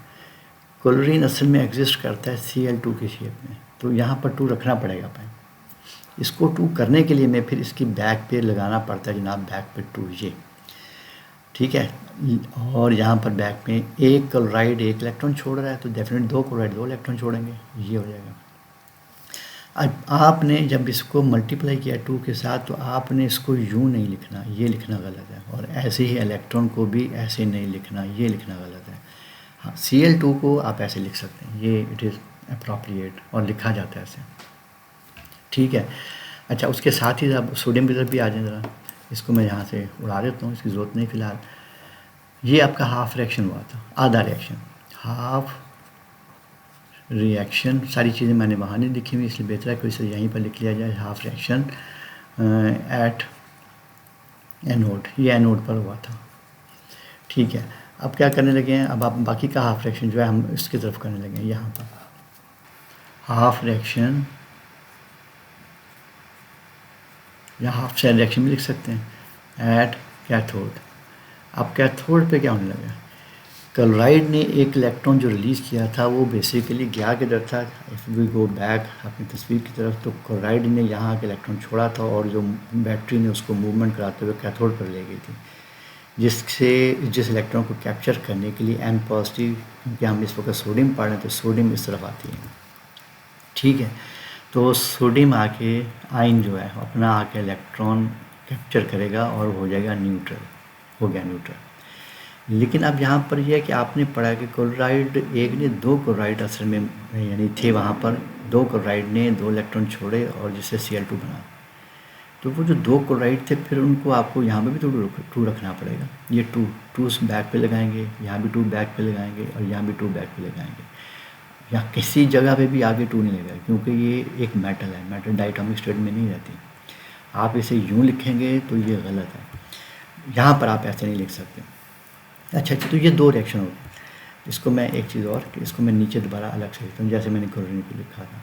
ये आ गया सोडियम पॉजिटिव 2 इलेक्ट्रॉन और उसके बाद 2 सोडियम, हो गया। तो अब ये 2 इक्वेशन है, एक इक्वेशन हो गई आपकी ये जो आपने वहाँ लिखी और दूसरी इक्वेशन ये। इन दोनों को वंस अगेन जाके वहाँ बैक देख लें एक दफ़ा। ये देखें रिएक्शन कैथोड सोडियम ने क्या किया वहाँ आएगी और क्लोरीन ने क्या किया वो एनोड के ऊपर आएगा। अच्छा, उसके बाद आगे रिएक्शन उन्होंने ख़त्म कर दिया। हालांकि अभी एक स्टेप और भी है और वो स्टेप क्या है वो भी आपके सामने होना चाहिए ताकि आपको समझ आए कि इसका मतलब क्या लेते हैं आप। होता ही है कि फिर इन दोनों रिएक्शन को ये समझे कि एक फालतू का स्टेप है, एक एक्स्ट्रा स्टेप है जो आपको समझ होनी चाहिए, लेकिन इसको पेपर में ना लिखें क्योंकि आपकी बुक में नहीं लिखा, ठीक है, टेस्ट में भी ना लिखें। तो ये आ जाएगा 2 सोडियम। आप फिर नीचे लिख लें दूसरा हाफ रिएक्शन जिसमें बैलेंस्ड इक्वेशन है हमारी ये वाली, मैं इसकी बात कर रहा हूँ ऊपर वाली की नहीं। तो इसमें क्या होगा, ये हो जाएगा oxidation half reaction Cl2 plus 2 electron, हो गया ये। अब उसके बाद क्या करना है, आपने इसको यहाँ लगा के इन दोनों को कर देना है ऐड।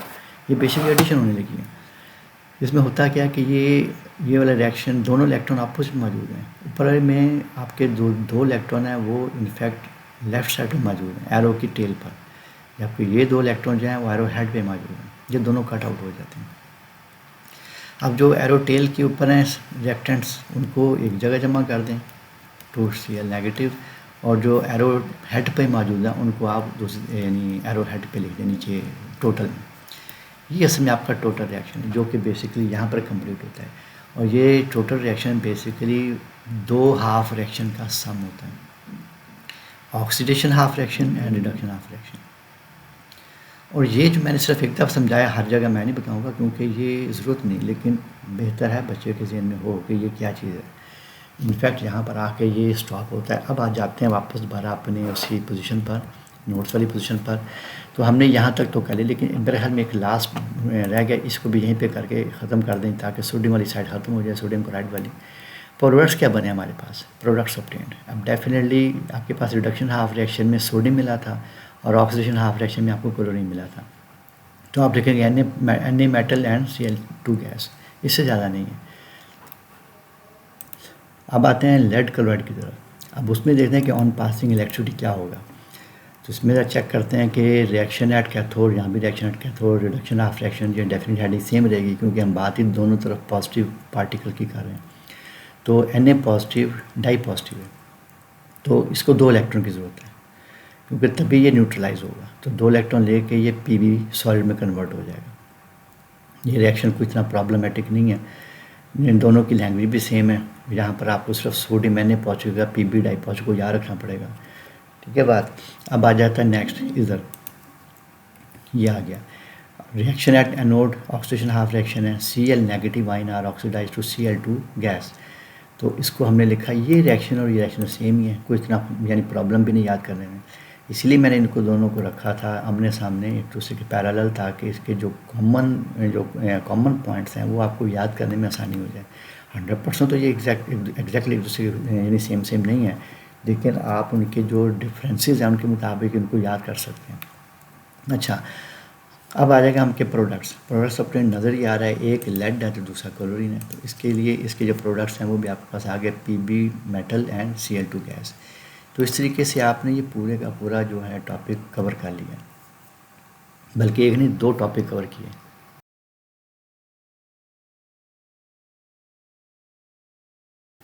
अच्छा, पीछे जो 2 किए वो तो दोनों थे सोडियम क्लोराइड और लेड क्लोराइड की मोल्टन स्टेट की इलेक्ट्रोलिसिस। अब आती है हमारी electrolysis of concentrated aqueous sodium chloride solution, और दूसरे कॉलम में है इलेक्ट्रोलिसिस और dilute aqueous sodium chloride solution, और लास्ट में है डाइल्यूट सल्फ्यूरिक एसिड सॉल्यूशन की इलेक्ट्रोलिसिस। अब इसको पढ़ते हैं। इसको पढ़ने से पहले एक और पॉइंट, ये जो कंसनट्रेटेड सोडियम क्लोराइड सॉल्यूशन की इलेक्ट्रोलिसिस है उसको यूजुअली नेल्सन कहा जाता है।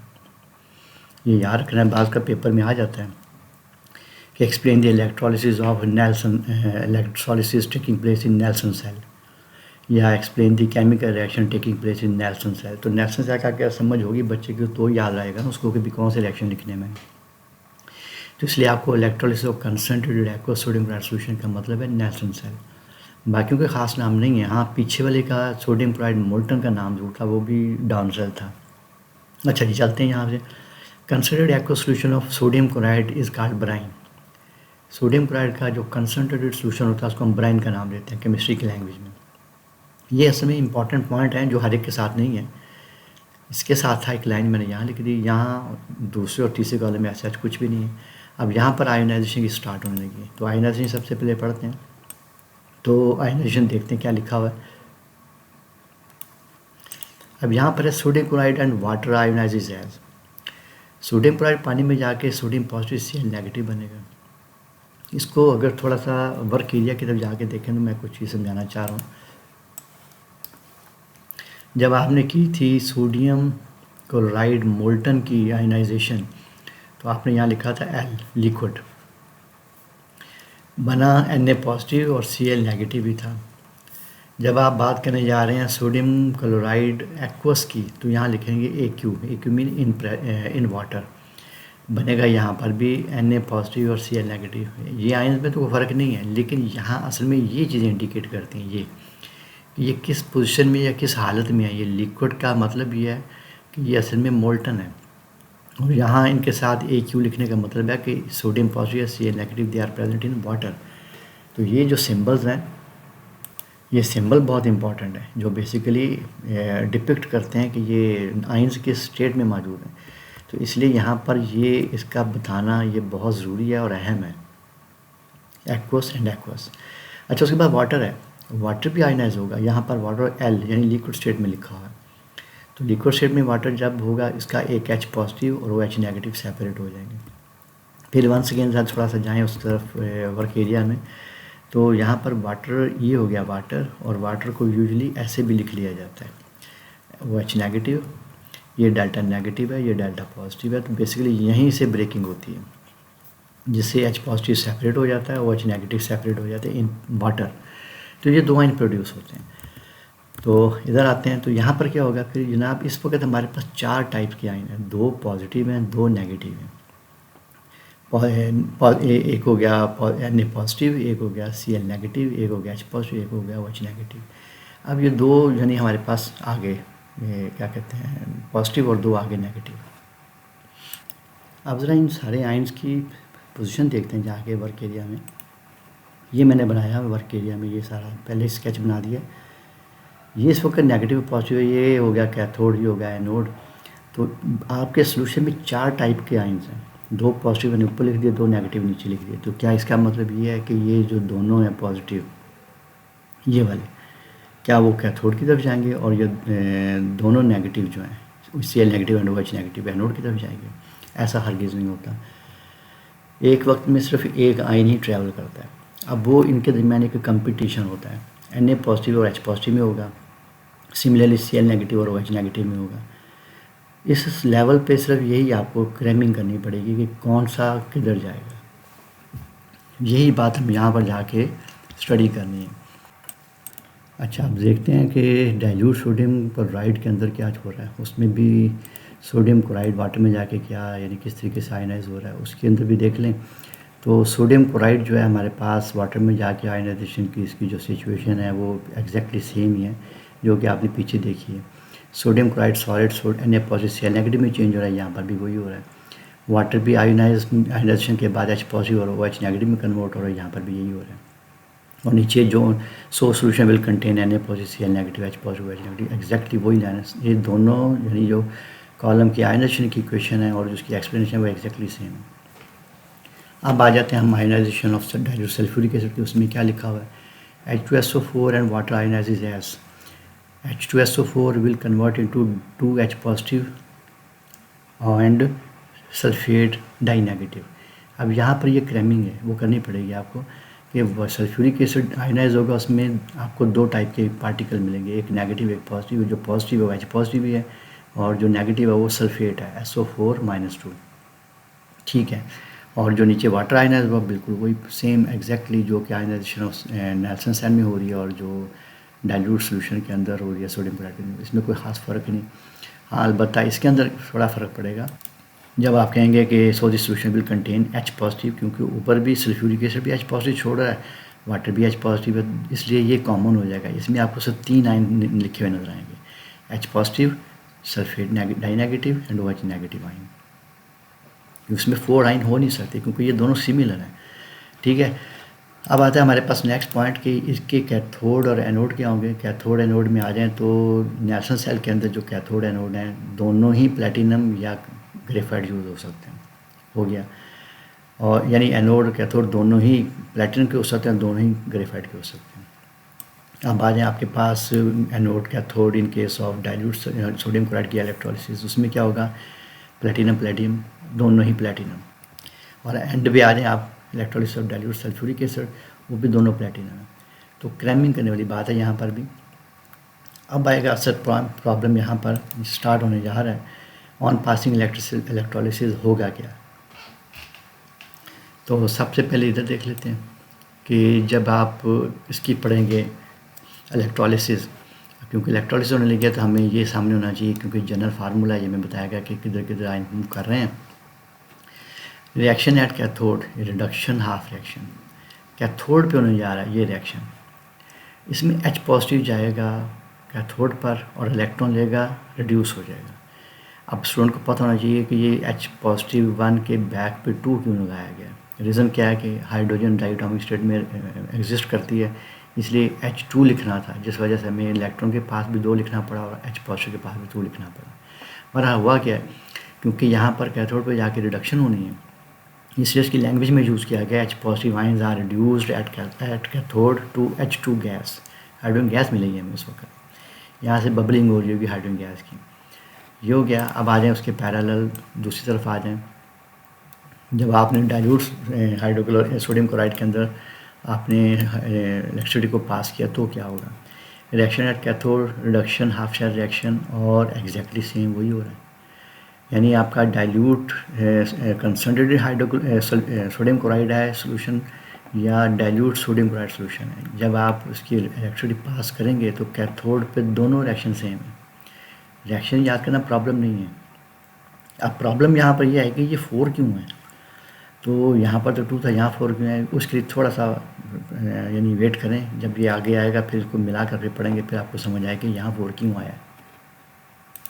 अब बात है इस तरफ, इधर भी वही का वही रिएक्शन है। Reaction at cathode, reduction half shell reaction, H positive ions are reduced at cathode to hydrogen H2 gas, और ये भी एग्जैक्टली वही है, यानी हाइड्रोजन गैस ही बन रही है। तीनों के अंदर हाइड्रोजन गैस बन रही, सिर्फ एक डिफरेंस है कि यहाँ पर आपके पास 2 लिखा हुआ है, एक हाइड्रोजन मॉलिक्यूल बन रहा है, यहाँ 4 लिखा हुआ है, 2 हाइड्रोजन मॉलिक्यूल बन रहे हैं, 4 लिखा हुआ है, 2 हाइड्रोजन मॉलिक्यूल बन रहे हैं, लेकिन ये दोनों आपस में सिमिलर भी हैं। यानी क्रैमिंग के अंदर कोई प्रॉब्लम नहीं है, रटा लगाना, क्रैमिंग करना, ये एक स्टूडेंट के लिए कोई इतना प्रॉब्लम नहीं बनेगी अगर आप इसे पैरेललिज्म के फैशन में याद करेंगे। ठीक है, हो गया। अब आते हैं नेक्स्ट। अब पास करने लगे जी आपके सबसे पहले यही नेचुरल सेल पे डाइल्यूट सोडियम क्लोराइड और फिर डाइल्यूट सल्फ्यूरिक एसिड में। अब एनोड पे क्या होने जा रहा है, तो एनोड पे होने जाने के लिए हम इसको करते क्या, इसको थोड़ा सा अनहाइड कर देते हैं। क्लोराइड आयन, यहाँ पर से क्लोराइड आयन क्या करेगा, इधर जाएगा, नेगेटिव पार्ट जो है इस तरफ एनोड की तरफ। मैंने साथ साथ इसीलिए समझाने के लिए इसी ये फार्मूला टाइप इमेज रखी हुई है, ताकि स्टूडेंट को थोड़ा सा एहसास दिलाती चली जाए कि ये यानी इलेक्ट्रोड्स के ऊपर हो क्या रहा है, मूवमेंट किधर से किधर हो रही है। क्योंकि Cl नेगेटिव है तो डेफिनेटली X नेगेटिव को आप Cl नेगेटिव समझें तो it will start moving toward anode. वहाँ जाके इसने क्या करना है, यहाँ पर फिर वंस अगेन ये असल में एग्जैक्टली Cl नेगेटिव ही है, उसने एक क्लोरीन ही देनी है, लेकिन क्योंकि क्लोरीन एग्जिस्ट करती है 2 में, इसलिए आपको 2 से इधर मल्टीप्लाई करना है, बैक पे रखना है कोएफिशिएंट, और इधर इलेक्ट्रॉन की बैक पे भी रखना है, लेकिन क्लोरीन के केस में 2 यहाँ लगा देना है। सिर्फ इसको 2 दिखाने के लिए हमें ये 2 मल्टीप्लाई करना पड़ता है। ठीक है, तो ये तो होगी क्लियर बात। अब यहाँ पर क्या होने लगा है, यहाँ पर ये है कि इधर आ जाए, जब आप इधर आ जाते हैं डाइल्यूट में, तो डाइल्यूट में अगर आप थोड़ा सा बैक जाएँ वर्क एरिया में इधर, तो इस वक्त जब भी आपने कंसनट्रेटेड पढ़ा है तो उस वक्त नेगेटिव में आपके पास क्लोरीन गई है एनोड के ऊपर, लेकिन जब आप डाइल्यूट कर देते हैं सॉल्यूशन को तो उस वक्त क्लोरीन पीछे रह जाती है, OH नेगेटिव स्टार्ट कर देता है एनोड की तरफ मूव करना। यही बात हम यहाँ पर बता रहे हैं। अब ये जो रिएक्शन है ये थोड़ा सा डिफ़िकल्ट है, लेकिन एक दफ़ा याद कर लें, OH नेगेटिव है, वाटर है H2O, OH negative, 4 hydroxide ion जो हैं वो असल में एक पानी के मालिक्यूल में 2 ऑक्सीजन रिलीज़ करेंगे और 4 इलेक्ट्रॉन देंगे। ठीक है बात। अच्छा, ये फिलहाल तो इसको यहीं तक रखते हैं, उसके बाद बात करते हैं आगे। देखें यहाँ पर क्या हो रहा है, सल्फ्यूरिक एसिड केस में वहाँ पर भी यही रिएक्शन है, यानी इन case of dilute sulphuric acid electrolysis, वहाँ पर भी हाइड्रोक्साइड आयन ही मूव करेंगे एनोड की तरफ, वो वहाँ जाके ऑक्सीडाइज होंगे, वाटर बनाएंगे, ऑक्सीजन रिलीज़ करेंगे और 4 इलेक्ट्रॉन मिलेंगे। ये 4-4 की जो गेम है वो भी थोड़ी देर तक बताता हूँ मैं आपको, क्योंकि सबसे पहले ये भी देख लेते हैं लास्ट पॉइंट कि इसमें प्रोडक्ट्स क्या क्या बने। आप जब काउंट करें, कैथोड के ऊपर जनाब यहाँ पर हाइड्रोजन गैस मिली और एनोड पर आपको क्लोरीन गैस मिली, इसके अलावा कुछ नहीं मिला। ये इसको इधर ले आते हैं, ये ठीक है।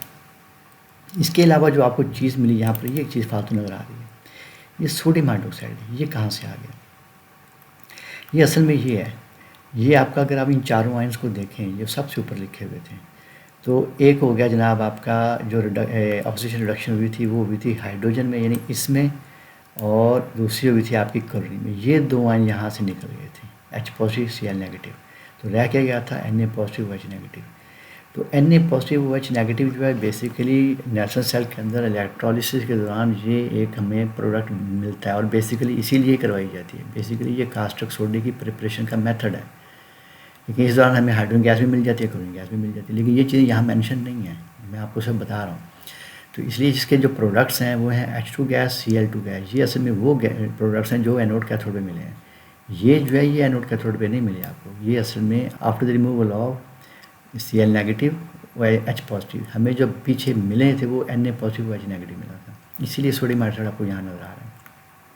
इसीलिए एंड के ऊपर ये लिखा हुआ है, after hydrolysis the remaining solution contain sodium hydroxide which on evaporation of water from this solution products sodium hydroxide वो प्रोड्यूस होता है हमारे पास। ये इसके एंड पे लिखा हुआ है, बाकी ये चीज़ें आपको यहाँ नहीं मिलेंगी। अच्छा, अब आ जाए इस तरफ नेक्स्ट कि इसके प्रोडक्ट्स क्या क्या हैं।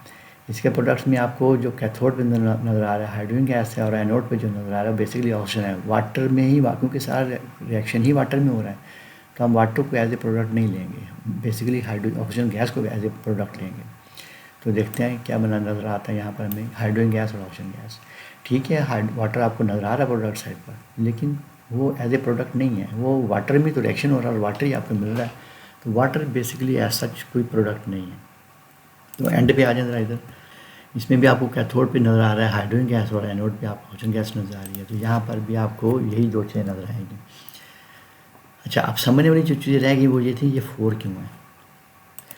असल में OH नेगेटिव की जो बैलेंस इक्वेशन है उसमें 4 आता है, इस वजह से आपको 4 इलेक्ट्रॉन यहाँ पर लिखने होते हैं।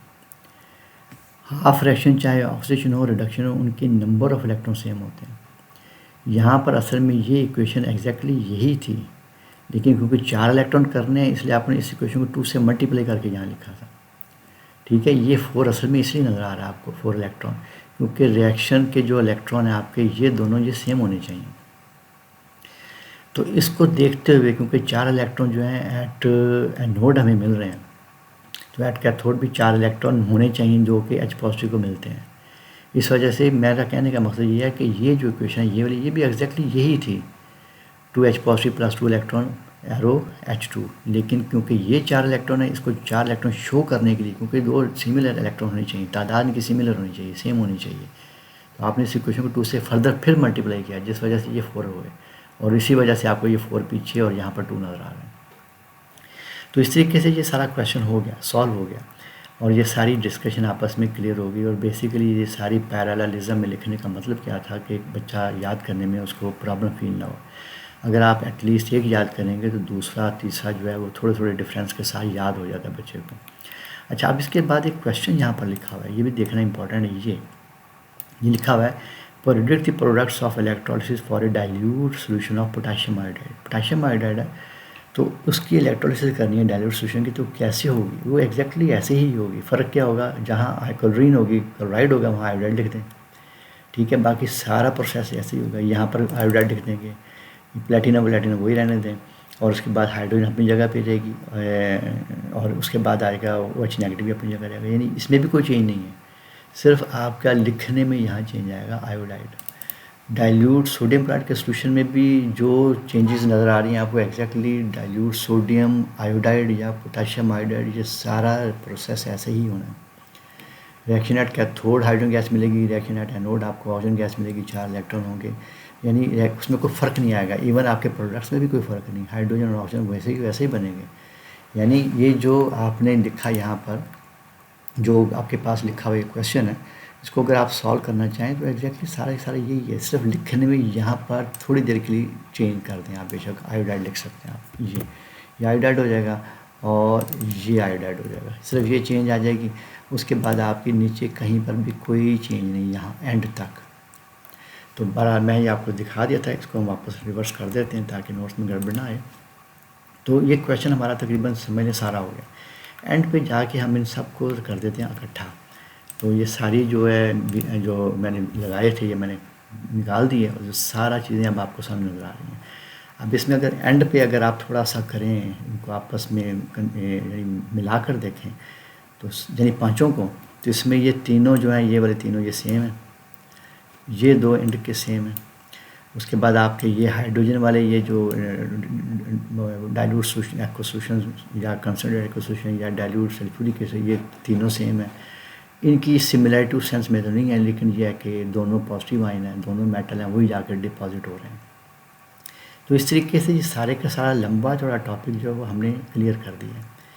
तो इसको इसके बगैर चलाना भी बहुत मुश्किल था, यानी डिफ़िकल्ट था कि इसको हम एक एक को अलग अलग देखते और उसको यानी बताते बच्चों को ये ऐसे हो रहा है वैसे हो रहा है। असल में अगर आप सामने एक दूसरे के रखेंगे तो इनफैक्ट आपने अगर आप बैक जाकर देखें इस बुक को तो आप खुद देख लें कि आपने यहाँ से स्टार्ट लिया, ये इलेक्ट्रोलिसिस मोल्टन सोडियम क्लोराइड यहाँ से स्टार्ट लिया एक पेज, और ये दूसरा पेज, और तकरीबन ये आपने 2.5 पेज तकरीबन यहाँ तक, ये 2.5 पेज तकरीबन आपने इसमें यानी इस पूरे पैरेललिज्म में डाल दिए हैं और उसे याद करने में आसानी हो जाएगी। इलेक्ट्रोलिसिस कंप्लीट हो गई पांचों की पांचों।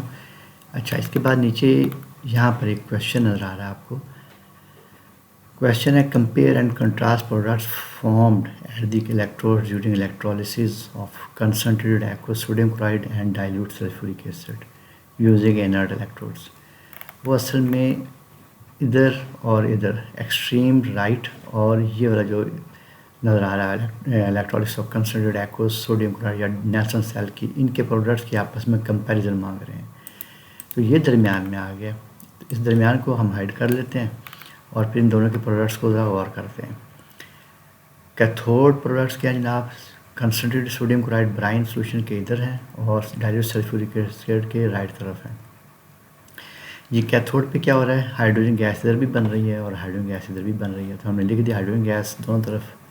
एनोड पे क्या प्रोडक्ट मिल रहा है, एनोड के ऊपर जनाब आपको क्लोरीन गैस मिलेगी और इधर आपको ऑक्सीजन गैस मिलेगी। वाटर के बारे में बात नहीं करनी क्योंकि आपको पता ही, क्योंकि रिएक्शन ही वाटर में हो रहा है, लिहाजा वाटर की प्रोडक्शन ऐसा कोई प्रोडक्ट नहीं मानी जाएगी। तो यहाँ पर लिखेंगे chlorine gas in case of brine और in case of dilute sulphuric acid oxygen gas. अच्छा, जब आप डाउन नेल्सन सेल के अंदर ये बाई प्रोडक्ट की बात करेंगे, जिसे हमने लिखा भी है by product in solution sodium hydroxide मिलेगा, जबकि सल्फ्यूरिक एसिड में ऐसा कोई बाई प्रोडक्ट है ही नहीं, बन ही नहीं रहा। तो ओवरऑल क्या क्या चीज़ें बन रही हैं, प्रोड्यूसेस ब्राइन के केस में H2 हाइड्रोजन गैस बन रही है, क्लोरीन गैस बन रही है और sodium hydroxide as by product, जबकि दूसरी तरफ डाइल्यूट सल्फ्यूरिक एसिड में सिर्फ हाइड्रोजन और ऑक्सीजन है। अच्छा, इस तरीके से हमने सारा कंप्लीट कर लिया है। यानी ये क्वेश्चन को ऐसा प्रॉब्लम नहीं है, ये जो भी यानी मैंने आपके सामने मेंशन किया है वो तो किसी के दरमियान भी कंपैरिजन हो सकता है। वो इवन कंसंट्रेटेड सोडियम क्लोराइड यानी नेल्सन सेल का dilute solution of sodium chloride के इलेक्ट्रोलिसिस के प्रोडक्ट के साथ भी हो सकता है आपस में कंपैरिजन। वो इवन पूरे के पूरी इलेक्ट्रोलिसिस को कंपैरिजन भी करवा सकते हैं कि आप दोनों को कंपेयर करें क्या क्या हो रहा है। तो उस केस में फिर आपको ये सारा ही लिखना पड़ेगा। यहाँ पर तो इस वक्त क्वेश्चन ही ये था कि प्रोडक्ट्स को कंपेयर करें, बड़ा ये सारा हो गया।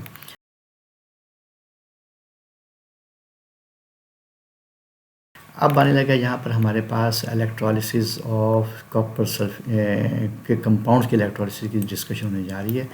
अच्छा, इसको एक दफ़ा देखें पहले जाके बुक के अंदर क्या लिखा हुआ है जी। बुक में आगे electrolysis of copper sulphate using platinum electrode, एक ये है, और फिर आएगा यहाँ पर नीचे electrolysis of copper sulphate using copper electrode, ये दो। तो जनाब यहाँ पर आ जाते हैं नोट्स में वापस, electrolysis of copper sulphate using platinum electrode, electrolysis of aqueous copper sulphate using copper electrode. ये दरमियान वाला क्या चीज़ आ गई, दरमियान वाला बेसिकली एक क्वेश्चन है। तो मैंने सोचा कि ये सिमिलरिटी है ज़बरदस्त, तो इसको भी इसी दरमियान ही इंसर्ट कर देते हैं, इसको अलग से क्या लिखना जाके एक्सरसाइज के अंदर। बस ये क्वेश्चन ये वाला है, लिखा हुआ है कि for each of the following electrolytes right electrode half reaction in each case that would occur during their electrolysis. ये क्या चीज़ है, copper two sulphate solution using copper electrode. वो तो हो गया जनाब ये वाला एक्सट्रीम राइट वाला। बी पार्ट है copper two chloride using carbon electrode, ये था असल में जो दरमियान में मैंने खुद एंट्री मार दी इसकी, और इस तरीके से ये भी साथ ही कंप्लीट हो जाएगा।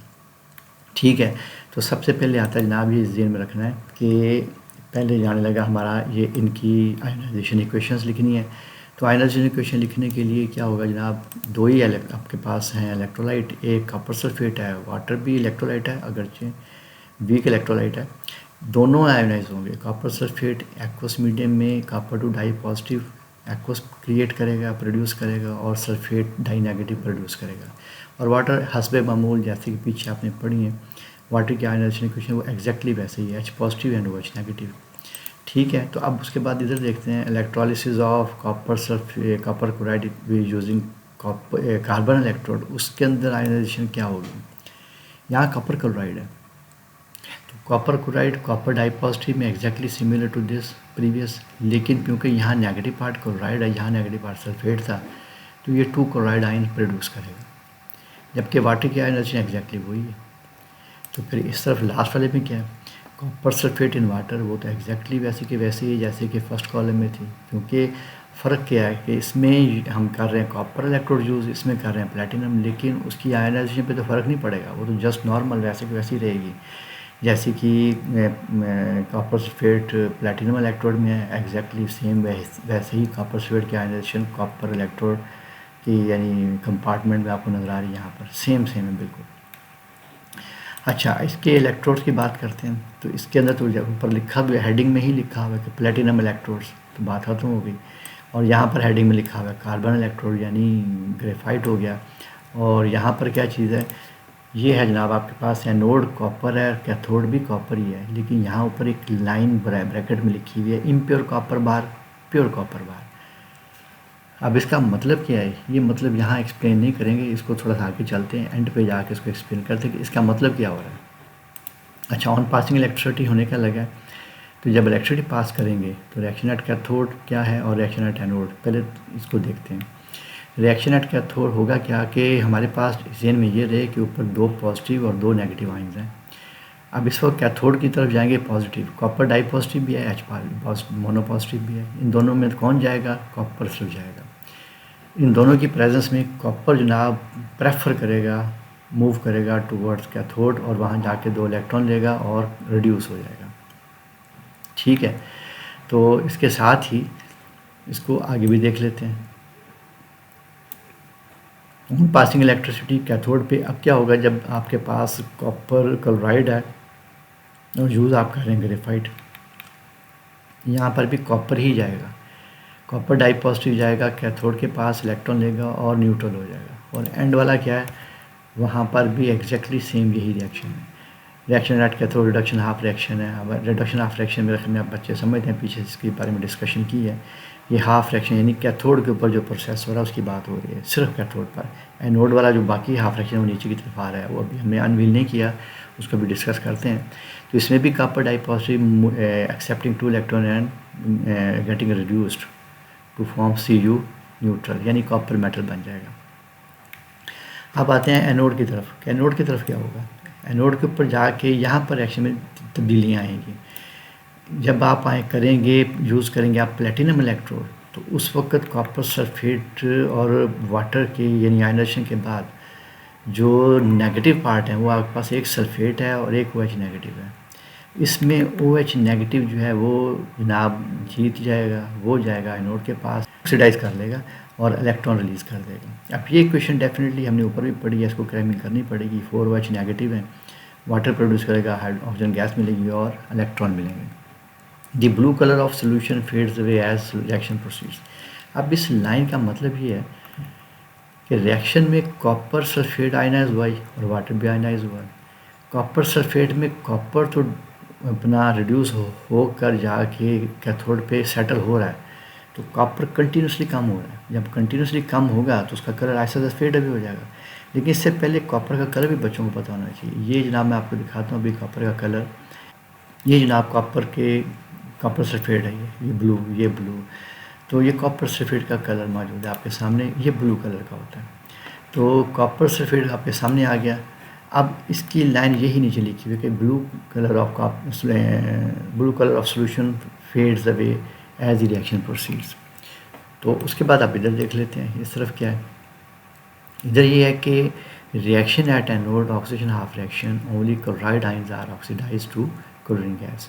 यहाँ पर क्लोरीन जो है वो मूव करेगी, यानी ऊपर जो 2 नेगेटिव हमारे पास आयंस है क्लोराइड और OH नेगेटिव, अब इन दोनों में क्लोराइड प्रेफर करेगा जाने या कि ऑक्सीडाइज होने के लिए, जबकि लेफ़्ट साइड पे जो था उस वक्त OH आयन ने प्रेफर किया था सल्फेट के मुकाबले में। यहाँ क्लोरीन जाएगी और क्लोरीन जाके क्लोराइड आयन जाके क्लोरीन गैस में ऑक्सीडाइज होना शुरू हो जाएंगे, इलेक्ट्रॉन रिलीज़ करना शुरू कर देंगे। अच्छा, अब इधर देख लें, इधर जो मामला है वो काफ़ी हद तक थोड़ा सा डिफरेंट है, इसलिए मैंने इसको एट दी एंड यानी टेबल के एंड पे रखा हुआ कि इसकी डिस्कशन थोड़ी सी सेपरेट है। अब इसको डिस्कस करते हैं, लेकिन इससे पहले जाके क्लोरीन की ये जो थोड़ी सी सिचुएशन है मेरे पास एक है, इसको चेक करते हैं, इसको जाके ये आ गया, ये इस वक्त कॉपर क्लोराइड की इलेक्ट्रोलिसिस करने जा रहा है। हम इसको थोड़ा सा चेक करना है, ज़्यादा लंबी इसकी नहीं देखनी हमने वीडियो। ये जनाब इलेक्ट्रिसिटी पास होने जा रही है और कॉपर क्लोराइड का सोल्यूशन है, और यहाँ पर ये इस वक्त ये इसने कैथोड रखा हुआ है एनोड, यहाँ क्लोरीन गैस रिलीज होना शुरू हो जाएगी। ये देखें बबल स्टार्ट हो गई इस पोजीशन पर, ठीक है,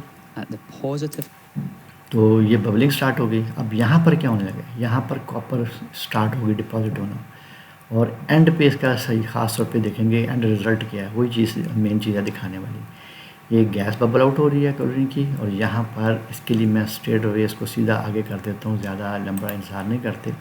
अब देखिए आहिस्ता आहिस्ता ये चीज़ें भी फ़िलहाल मैं इसको नहीं बताता कि ये क्या कर रहा है। ये कॉपर सेपरेट हो गई, और सॉल्यूशन का कलर अगर आप मैच करें प्रीवियसली तो उसकी निस्बत ये कलर डाउन हो चुका है, ये कॉपर ये सेपरेट होना हो चुकी है। तो ठीक है, इसके बाद हम आते हैं वापस अपने नोट्स की तरफ। तो नोट्स आ गए इस पोजीशन पर, तो ये जनाब हम बात कर रहे थे कि क्लोरीन गैस जनाब यहाँ से बबल आउट हो गया, ऊपर जो कॉपर सेपरेट हुई थी, डिपॉजिट हुई थी, वो भी आपने देख ली कैसे वो सेपरेट हो रही है। और इस केस में भी कलर डेफिनेटली कॉपर क्लोराइड का भी अपना एक कलर है, तो वो भी जैसे जैसे कॉपर क्लोराइड डिकम्पोज होती चली जाएगी उसका कलर भी गायब होता चला जाएगा। अगरचे यहाँ पर ये लाइन नहीं लिखी, लेकिन आप लिख भी सकते हैं the blue light blue colour है, the light blue colour solution fades away as the reaction proceed, you can write over here at this. लेकिन क्योंकि ये बुक के अंदर लिखी हुई थी इसलिए मैंने लाइन यहाँ पर लिखी थी, इसमें नहीं है, हम भी नहीं लिखते। अब आता है इस तरफ, सबसे पहले तो इसको डिस्कस कर लें कि electrolysis of copper sulphate using copper electrode. पहला पॉइंट तो ये है कि ये जो तीनों कॉलम है उसमें मेन जो प्रेशर था, जिस चीज़ के ऊपर प्रेशर था, जिस चीज़ को समझाना था वो ये था कि जब इलेक्ट्रोड चेंज होते हैं तो जो प्रोडक्ट्स हैं वो भी चेंज हो जाते हैं, वो तो आपने देख भी लिए। अब यहाँ पर ये है कि electrolysis of aqueous copper sulphate using copper electrode, ये बेसिकली एक इंडस्ट्रियल तरीका है, ये बेसिकली एक इंडस्ट्रियल प्रोसेस है जिसमें कॉपर जब उसकी ओर से सेपरेट किया जाता है तो वो still it is impure form, तो हम उसे फर्दर प्योरीफाई करते हैं। उस प्योरीफिकेशन को करने का तरीका ये है, उसके लिए मैं ले जाता हूँ आपको इस तरफ, एक्सप्लेन कर रहा है, जिसको भी चेक कर लेते हैं।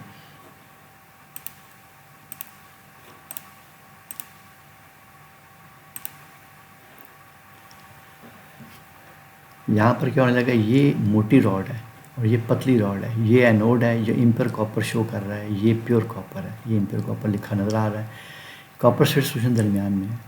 यहाँ से इलेक्ट्रॉन जो है मूव कर रहे हैं नोड से कैथोड की तरफ, बच्चों सारा पड़ा हुआ है, कॉपर यहाँ से कॉपर का एटम निकला है, सोल्यूशन में आया है, और उसके बाद वो इधर दूसरा कॉपर का एटम यहाँ पर आके डिपॉजिट होने लगा है, जिसके साथ चिपक गया, और ये कंटिन्यूस काम चलता रहेगा, होता रहेगा। होगा क्या, कॉपर यहाँ से निकलते रहेंगे और कॉपर यहाँ चिपकते रहेंगे।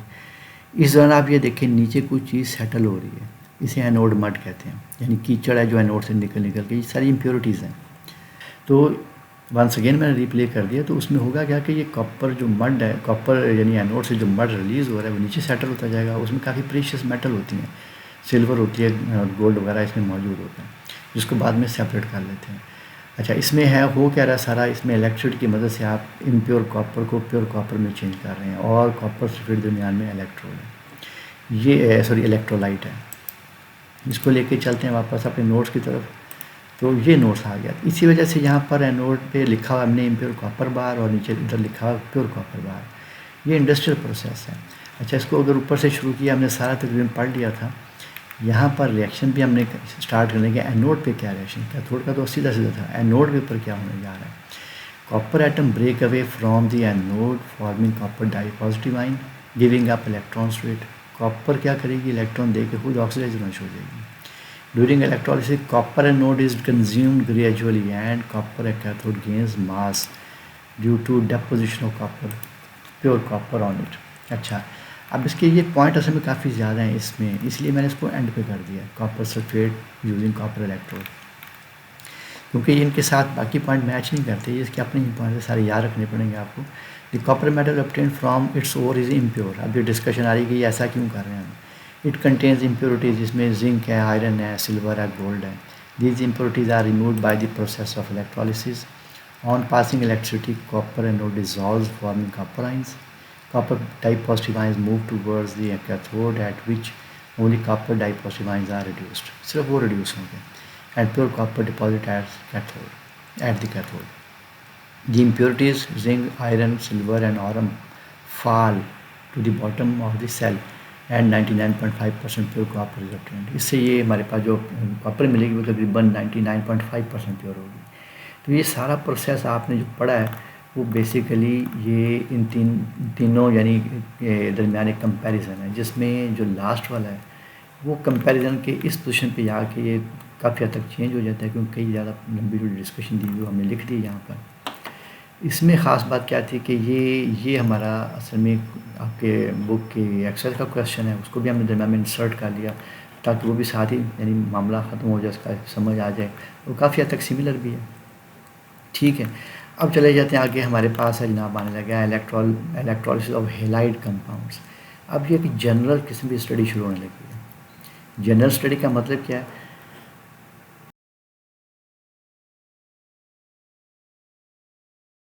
Next, electrolysis of halide compound. अब ये क्या चीज़ नहीं आई, इसको चेक करते हैं कि हेलाइड कंपाउंड्स के इलेक्ट्रोलिसिस की डिस्कशन होने जा रही है। तो सबसे पहले तो हेलाइड कंपाउंड्स क्या है इसको भी चेक कर लेते हैं। तो पहली बात ये कि हेलाइड का जो वर्ड है HALIDE हेलाइड, ये बेसिकली हेलोजन के वर्ड से आया है, हेलोजन। और हेलोजन क्या चीज़ है? Halogen fluorine, chlorine, bromine, iodine और एस्टाटीन को भी कहते हैं। और इन चारों को एस्टाटीन यूजली एक्सप्रेस नहीं की जाती, लिखी नहीं जाती, उसकी डिस्कशन नहीं की जाती, इसलिए उसको हम भी नहीं लिखते। इन सारों को मिलाकर एक्स कह दिया जाता है, एक्स मीन हेलोजन्स।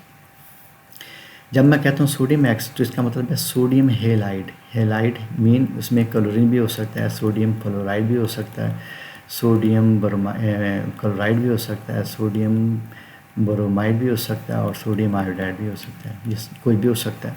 और जब मैं आपको कहूँ पोटाशियम एक्स, इसका मतलब है पोटाशियम के साथ exactly potassium fluoride, potassium chloride, potassium bromide, potassium iodide ऐसे हो सकते हैं। तो बेसिकली हेलाइड्स का मतलब है कि मेटल के साथ हेलोजन लगी हुई है। तो यहाँ पर ये बात क्लियर करने के बाद अब बैक आते हैं इधर। तो यहाँ पर इलेक्ट्रोलिसिस बेसिकली आपने करनी है कंसनट्रेटेड हेलाइड सॉल्यूशन की, यानी आपने फॉर एग्जांपल NaX है, सोडियम X है, तो इसका मैक्सिमम अमाउंट डाल के पानी में उसकी इलेक्ट्रोलिसिस करेंगे, और सोडियम X की मिनिमम अमाउंट डाल के यानी डाइल्यूट सॉल्यूशन के अंदर वाटर के अंदर डाल के डिज़ोल्व करके उसकी इलेक्ट्रोलिसिस करेंगे।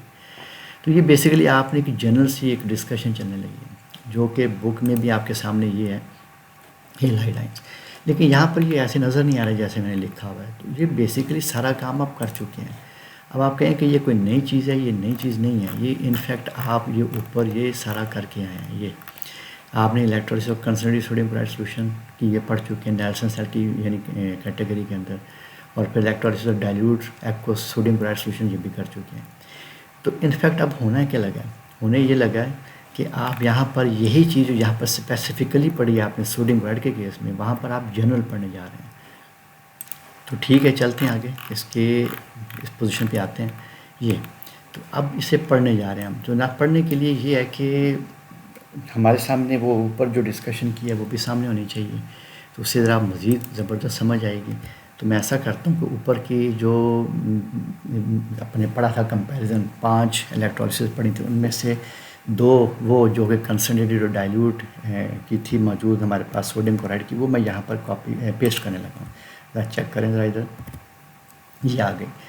तो इसको मैंने सिर्फ इसलिए किया है, इसलिए लाया यहाँ पर ताकि ये हमें आपको समझाने में, कन्वे करने में या थोड़ी आसानी हो जाएगी। तो ये देखें ज़रा, जी ये आ गया। अभी हमारे पास है electrolysis of concentrated sodium chloride solution, जबकि इधर क्या है electrolysis of concentrated halide solution. Halide mean halogen, सिर्फ एक्स नज़र आएगा आपको यहाँ पर। दोनों को कंपेयर करें, ज़बरदस्त आपस में सिमिलैरिटी चलेगी। अच्छा देखें ज़रा कि आयनाइजेशन के केस में इधर क्या है, NaX and water ionises as. यहाँ पर क्या था, सोडियम क्लोराइड था, Na पॉजिटिव Cl नेगेटिव बना। यहाँ पर क्या है, Na पॉजिटिव तो बने ही बना, X नेगेटिव बना है। क्योंकि जनरल डिस्कशन है, इसमें हम किसी खास क्लोरीन ब्रोमीन आयोडीन का जिक्र नहीं करेंगे, सिर्फ X लिखेंगे। वाटर की आयनाइजेशन जो यहाँ पर है वो यहाँ पर भी है। अच्छा नीचे मैंने मेंशन भी कर दिया, X is equal to chlorine bromine iodine. So concentrated NaX solution में कौन कौन से आयन्स होंगे, Na positive X negative H positive H negative, exactly वही जो यहाँ पर है। वहाँ पर सिर्फ क्या है फ़र्क कि यहाँ पर क्लोरीन जिक्र है, क्लोरीन की जगह हमने X लिख दिया, ठीक है। ऑन पासिंग इलेक्ट्रिसिटी क्या होगा क्या यहाँ पर क्या कैथोड के ऊपर हाइड्रोजन गैस रिलीज़ हुई थी, यहाँ पर भी हाइड्रोजन गैस रिलीज़ हो रही है, कोई प्रॉब्लम नहीं है, कोई एग्जैक्टली सिमिलर चल रहा है। अच्छा एट एनोड क्या हुआ था, क्लोरीन गैस जाके ऑक्सीडाइज हुई थी और Cl2 मिला था। यहाँ पर क्या हुआ है, यहाँ पर क्लोरीन, क्योंकि जनरल डिस्कशन है तो X नेगेटिव लिख दिया हमने, तो X नेगेटिव 2 इलेक्ट्रॉन रिलीज़ करेगा तो X2 बन जाएगा। तो इसमें तो कोई ख़ास यानी कोई चेंज नहीं है। एनोड पे क्या मिलेगा X2 और क्लोरीन कैथोड पे क्या मिलेगा हाइड्रोजन। अब ज़रा इसको इधर कर लेते हैं और चेक करते हैं कि इधर क्या हो रहा है। इस तरफ electrolysis of dilute highlight solution, ionisation check करते हैं। आयनाइजेशन बिल्कुल एग्जैक्टली वैसे की वैसे ही है, वही 4 आयन मिलेंगे। फ़र्क क्या है, क्लोराइड की जगह आपको X नेगेटिव लिखना है। बल्कि यूँ कह लें कि आप ये सारी जो इक्वेशन है आयनाइजेशन की, यही वाली ये एग्जैक्टली सिमिलर है, ये सारी, ये दोनों लेफ्ट साइड वाली और राइट साइड वाली भी। राइट, तो अब दोबारा आते हैं वापस इस डिस्कशन में। वहाँ पर फिर मैंने लिख दिया कि X का मतलब क्या है, क्लोरीन ब्रोमीन आयोडीन है। और जो डाइल्यूट सोल्यूशन सोडियम हाइड्रोक्साइड को वाटर में डिज़ोल्व करेंगे तो 4 आयन यही मिलेंगे हमें। फ़र्क क्या आएगा, ये X है और यहाँ पर आपको डाइल्यूट वाले कॉलम में आपको Cl नेगेटिव नज़र आएगा। ऑन पासिंग इलेक्ट्रिसिटी कैथोड पे क्या हो रहा है, होगा क्या, यहाँ पर भी याद होगा 4 H positive ion 2 hydrogen gas molecule बना रहे थे, यहाँ पर भी यही हो रहा है। अच्छा, और ये 4 का वर्ड क्यों आया, 2 क्यों नहीं आया, उसकी रीज़न भी आपको याद है कि जब एनोड के ऊपर यानी रिएक्शन हुआ, ऑक्सीडेशन हुई, तो उसमें OH नेगेटिव असल में 4 इलेक्ट्रॉन उसमें रिलीज़ कर रहा था, और 4 शो करने के लिए आपको यहाँ पर 2 से मल्टीप्लाई करना पड़ा। ये बैकग्राउंड थी सारी। और उसके जो प्रोडक्ट्स हैं, एनोड पे ऑक्सीजन गैस मिलेगी, कैथोड पे हाइड्रोजन गैस मिलेगी। तो इस तरीके से हमने ये वाला जो मैं लाया ऊपर से कॉपी करके, तो उसका मतलब सिर्फ इतना था कि सिर्फ बच्चों को समझा दिया जाए कि ये हो क्या रहा है यहाँ पर, इनकी आपस में क्या यानी सिमिलरिटी क्या है। तो इनफैक्ट ये जो चीज़ है इलेक्ट्रोलिसिस ऑफ हैलाइड कंपाउंड, ये कोई नई चीज़ नहीं, ये सारी ऊपर आप करके आए हैं। सिर्फ फ़र्क ये है कि मैंने इसको ज़रा थोड़ा सा एलेबोरेटेड फॉर्म में सिमिलरिटी क्रिएट करने के लिए बिल्कुल एग्जैक्ट उसी तरीके से कर दिया जैसे कि ऊपर किया हुआ है, ताकि अगर आप बच्चे आगे पढ़ेंगे तो उनको कोई प्रॉब्लम फील नहीं होगी। अच्छा, की रूल क्या है इसके अंदर, की रूल यह कि डाइल्यूट सोल्यूशन जब हो गए हैलाइड सोल्यूशन का तो ऑक्सीजन गैस रिलीज़ होती है, देख लें आपके पास ऑक्सीजन गैस। और कंसनट्रेटेड सोल्यूशन अगर होगा हैलाइड कंपाउंड्स का, तो उसमें फिर X2 रिलीज़ होता है। फॉर एग्जांपल अगर मैं आपको कहूँ कि कंसनट्रेटेड पोटाशियम सोडियम ब्रोमाइड अगर हम उसके इलेक्ट्रोलिसिस करें तो हमें क्या मिलेगा, ब्रोमीन गैस मिलेगी। और अगर उसी सोडियम ब्रोमाइड का डाइल्यूट सोल्यूशन का इलेक्ट्रोलिसिस करें तो फिर ब्रोमीन की जगह ऑक्सीजन गैस मिलना चाहिए। सिमिलरली अगर आपके पास सोडियम आयोडाइड सोल्यूशन है तो सोडियम आयोडाइड का अगर कंसनट्रेटेड सोल्यूशन यूज़ करेंगे तो आपको I2 मिलेगा। अगर आप सोडियम आयोडाइड का डाइल्यूट सोल्यूशन यूज़ करेंगे तो फिर ऑक्सीजन गैस रिलीज़ होगी। ये इन दोनों का बेसिक थीम था पूरे यानी इलेक्ट्रोलिसिस का।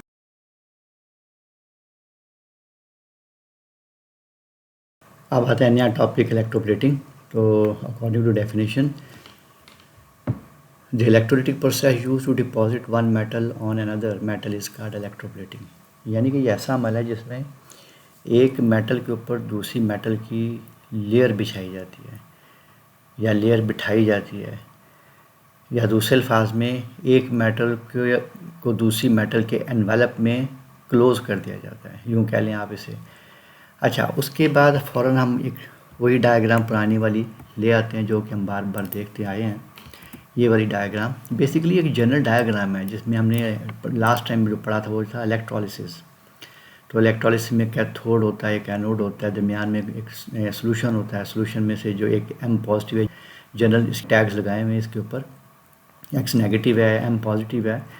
तो ये जो M पॉजिटिव है ये मेटल को इंडिकेट कर रहा है, X नेगेटिव नॉन मेटल को इंडिकेट कर रहा है। तो ये जो मेटल है वो जाएगा कैथोड पर, वहाँ जाके इलेक्ट्रॉन लेने के बाद रिड्यूस हो जाएगा और वहीं पे सेट हो जाएगा, डिपॉजिट हो जाएगा। तो ये एक जनरल डायग्राम है। आप इस डायग्राम को हम इन पॉइंट्स के साथ साथ पढ़ के देखेंगे कि क्या हो क्या रहा है यहाँ पर। कि the object is washed and immersed in a tank. जिस सब्जेक्ट की आपने इलेक्ट्रोप्लेटिंग करनी है उसको आपने वाश करके टैंक के अंदर इमर्स कर देना है। किसके साथ जोड़ना है? कैथोड के साथ या एनोड के साथ। अगला पॉइंट ये है, the object is connected to the cathode of battery. जिस सब्जेक्ट की आपने इलेक्ट्रोप्लेटिंग करनी है उसको कैथोड बनाना लाजमी है। ये रूल है, ये फार्मूला है। आप एनोड के साथ कनेक्ट नहीं कर सकते। रीज़न बड़ी सिंपल सी है, कोई इतनी मुश्किल नहीं है। ये एम पॉजिटिव है। मेटल आयन ने जाके वहाँ पर कैथोड पे जाना है, इलेक्ट्रॉन लेके रिड्यूस होना और वहीं चिपक जाना है। तो डेफिनेटली जिस पे आपने इलेक्ट्रोप्लेट करनी है, जिसके ऊपर आपने मेटल को सेट करना है, तो उसको कैथोड ही होना चाहिए, राइट। तो फॉर एग्जांपल आप जस्ट इमेजिनेशन कर लें, यहाँ पर एम की जगह सोडियम है तो सोडियम जाके डिपॉजिट होगा कैथोड पे। क्रोमियम है, जिंक है, टिन है, वो सारे मेटल हैं, तो सारे के सारे पॉजिटिव हैं, वो सारे के सारे इधर ही मूव करेंगे कैथोड की तरफ। दैट इज़ वाई कि जो भी ऑब्जेक्ट जिसको भी आपने करना है electroplate, it must be connected with cathode. फिर आता है the plating metal is made anode. और जिसके आपने आयन इस कैथोड के ऊपर सेट करने हैं, उस एटम उसकी जो मेटल है वो आपने एनोड के ऊपर कनेक्ट करनी है, ठीक है बात। उसके बाद आ जाएगा number next, the tank contain electrolyte of that metal which is to be deposited. और जिस मेटल को आपने डिपॉजिट करना है कैथोड के ऊपर, उसी का इलेक्ट्रोलाइट यहाँ पर होना चाहिए।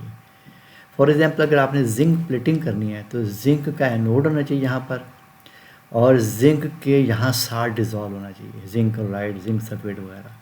और जिसके ऊपर आपने इलेक्ट्रोप्लेट करनी है वो कैथोड होना चाहिए, वो यानी material. A thin layer, last point है, a thin layer of anode metal is deposited on the surface of the object on passing electricity. जब आप इलेक्ट्रिसिटी पास करेंगे तो डेफिनेटली एम पॉजिटिव जो भी आपके पास इस वक्त मेटल होगी, it will start moving towards cathode. After getting electron it will be reduced, और after reduction it will deposit कह लें या एडहियर कह लें, चिपक जाएगी कैथोड के साथ। और यहाँ पर हम बात जब कर रहे होते तो हम एक एटम ही की बात कर रहे थे, लेकिन यहाँ पर तो सिर्फ थाउजेंड्स ऑफ एटम होंगे, हज़ारों एटम, लाखों एटम जो कि कैथोड की मूव कर रहे होंगे। इलेक्ट्रॉन लेने के बाद उसके ऊपर सेट हो जाएंगे, तो एक कंटिन्यूस लेयर उसके ऊपर एक चढ़ जाती है उसकी एनोड मटेरियल की। अच्छा, ये पढ़ने के बाद अब आते हैं आगे, ये पॉइंट क्या लिखा है इस पोजीशन पर कि steel object are often protected from corrosion by electroplating with zinc, tin या क्रोमियम। अब पॉइंट ये है कि आगे जो पढ़ने जा रहे हैं आप, tin plating, zinc plating, chromium plating, तो उसके बारे में ये लाइन ये बता रही है कि हमारे पास जो नॉर्मल लाइफ में जो स्टील के ऑब्जेक्ट्स हैं यूजुअली वो क्रोड हो जाते हैं ड्यू टू एटमॉस्फेरिक अटैक। तो उससे बचाने के लिए हमें उसे एनवेलप करना पड़ता है, उसको हमें एक लेयर के अंदर यानी छुपाना पड़ता है। और वो लेयर किसकी होगी? उन मेटल्स की जिनके ऊपर एटमॉस्फेरिक अटैक नहीं होता। अब वो लेयर कौन सी है? एक जिंक लेयर भी हो सकती है, टिन भी हो सकती है, क्रोमियम भी हो सकती है। तो ये तीन ख़ास तौर पे इलेक्ट्रोप्लेटिंग का जिक्र है और इन तीनों का हमने पढ़ना है। और हमने इन तीनों को लिख दिया जनाब इस शेप में, बिल्कुल पैरेलल फॉर्म में, पैरेलल शेप में लिख दिया है। और वजह क्या है कि इसमें कुछ चीज़ें यूँ कह लें 50% पैरेलल भी है, याद भी हो जाएगा, 50% पैरेलल नहीं भी है। अच्छा, आप इसको पढ़ते हैं और पढ़ने के दौरान हमने इसको साथ साथ रखना है। ये हमारा फार्मूला डायग्राम है, फार्मूला डायग्राम जो हमें साथ साथ थोड़ा समझाने में मदद देगी, विजुअलाइजेशन आसान हो जाती है, तो इसलिए मैं साथ साथ रखता हूँ इसको। तो सबसे पहले आगे जनाब जिंक प्लेटिंग में, zinc plating on steel is done by using zinc metal as anode. उसने स्ट्रेट फॉरवर्ड बता दिया कि अगर आपने जिंक प्लेटिंग करनी है तो एनोड के ऊपर जो मेटल होगी, स्ट्रिप होगी, जब जो भी होगा वो होगी खालिस जिंक मेटल होगी बात। अब आप खुद ही अंदाज़ा कर लें कि टिन प्लेटिंग और क्रोमियम प्लेटिंग में क्या कह रहा होगा वो, यहाँ पर भी वो यही बात होगी तकरीबन सारी की सारी। यहाँ पर क्या हो गया? The tin plating on steel is done by using tin metal as anode. Anode ये आपके पास यानी इसको जो जनरल डायग्राम है, जनरल डायग्राम में नज़र ही आ रहा है कि आपने कैथोड के ऊपर रखा हुआ है मटेरियल जिसके ऊपर आपने इलेक्ट्रोप्लेटिंग करनी है, यानी स्टील का जो भी ऑब्जेक्ट है। जिंक प्लेटिंग करनी है तो एनोड जिंक होगा, टिन प्लेटिंग करनी है तो एनोड जिंक टिन होगा, और अगर आपने क्रोमियम प्लेटिंग करनी है तो डेफिनेटली एनोड क्रोमियम का होगा। तो इसको भी चेक करते हैं जनाब। यहाँ पर थोड़ा सा एक पॉइंट ज़्यादा है, अब वो पहले पढ़ लेते हैं।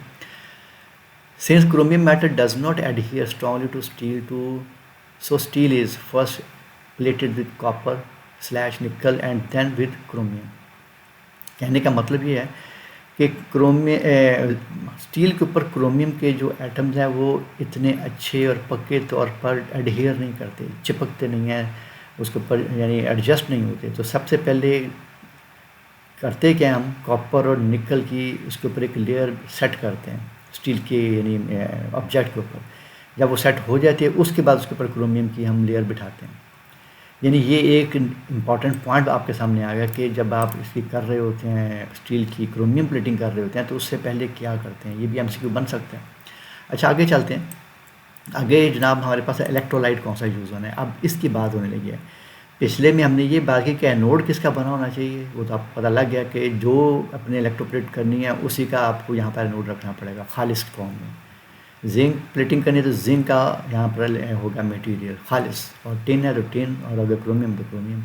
अब आने लगा इलेक्ट्रोलाइट, यानी इस लिक्विड यानी इस कंटेनर के अंदर क्या होना चाहिए। तो जब पढ़ते हैं इसको देखते हैं। तो जनाब इसमें लिखा हुआ है हमारे पास, ये जो फार्मूला लिखा हुआ है, फार्मूला हमारे लिए स्टूडेंट के लिए specially at the level of class 10, ये एक डिफरेंट किस्म का फार्मूला। इनको हम कॉम्प्लेक्सेस बोलते हैं और फर्स्ट टाइम सेकेंड क्लास में अपीयर होते हैं। तो फिलहाल इसका नाम भी याद रख लें, पोटाशियम टेट्रासायानो जिंकेट, ये होगा हमारे पास। और उसके साथ एक पॉइंट लिखा हुआ है, वो ये है कि sodium cyanide small amount to prevent hydrolysis of electrolyte. Sodium cyanide थोड़ी सी डालनी पड़ेगी इस पूरे सोल्यूशन के अंदर ताकि ये पोटाशियम टेट्रासायानो जिंकेट हाइड्रोलाइज ना कर जाए, पानी से रिएक्शन ना कर जाए, इसलिए ये डाला जाता है। अच्छा अब चलते हैं आगे, देखते हैं कि इलेक्ट्रोलाइट नेक्स्ट क्या है हमारे पास। टिन प्लेटिंग के लिए जो यूज़ किया जाएगा वो है टिन सल्फेट, और उसके साथ एक पॉइंट लिखा हुआ है कि dilute sulphuric acid few drop to prevent hydrolysis of electrolyte. बिल्कुल पैरेलल वही पॉइंट है, यहाँ पर सिर्फ उसके क्या कहेंगे इलेक्ट्रोलाइट का थोड़ा सा फ़र्क है, यहाँ पर सोडियम साइनाइड है, यहाँ पर डाइल्यूट सल्फ्यूरिक एसिड है, लेकिन दोनों का मकसद एक ही है कि वो जो आपका मेन इलेक्ट्रोलाइट है वो वाटर के साथ रिएक्शन ना शुरू कर दें, इसलिए ये डाला जाएगा। अच्छा उसके बाद लास्ट देख लें, लास्ट में क्या है, लास्ट में क्रोमियम सल्फेट है Cr2SO4 ब्रैकेट में और 3, और ये जो सेकंड पॉइंट है वो एक्जैक्टली वो ये जो टिन प्लेटिंग में है, यानी सल्फ्यूरिक एसिड डाइल्यूट डालेंगे फ्यू ड्रॉप ताकि क्रोमियम सल्फेट वाटर से रिएक्शन शुरू कर दें। अच्छा आगे चलते हैं कि नेक्स्ट क्या है, इस पिक्चर के साथ साथ हम मूव करवाते चले जाएंगे। आयनाइजेशन ऑफ इलेक्ट्रोलाइट, अब इसकी आयनाइजेशन के इक्वेशंस हैं। सबसे पहले हम जाके वर्क एरिया में इसको चेक करते हैं। असल में हमारे पास पोटाशियम, अगर जब आप कर रहे हैं जिंक प्लेटिंग कर रहे हैं तो पोटाशियम टेट्रासायानो, पोटाशियम 2 टेट्रासायानो जिंकेट, ये CN4, ये वाटर, ये एक्वस मीडियम में इन वाटर मीडियम में, और when it is move into water it will ionises in 2 part, K2K positive plus zinc tetracyano zinc, ये आपके पास मिल जाएगा, और ये भी इन एक्वस मीडियम। फिर क्या होगा कि ये जो टेट्रासायानो जिंकेट है it will further ionise as, ये जी हो गया टेट्रासायानो, ये, और ये जो एक्वस मीडियम में है ये भी जाके आयनाइज होगा जिंक डाइपॉजिटिव प्लस 4 साइनाइड आइंस, और ये भी एक्वस में ही है। तो ये जो चीज़ है इस वक्त आपको नज़र आ रही है जिंक, ये वाला, ये बेसिकली मूव करेगा कैथोड की तरफ और जाके स्टील के ऊपर सेट हो जाएगा, एडहेयर हो जाएगा। अब आता है हमारे पास second next tin plating. Tin plating के अंदर क्या होगा जनाब, टिन प्लेटिंग में हम यूज़ कर रहे हैं टिन सल्फेट। तो टिन सल्फेट इन एक्वस फॉर्म, एक्वस मतलब ये पानी में डिसॉल्युबल है तो वाटर में जाकर डेफिनेटली आयनाइज हो जाएगा। हम असल में आयनाइजेशन इक्वेशन ही लिख रहे हैं दोनों की।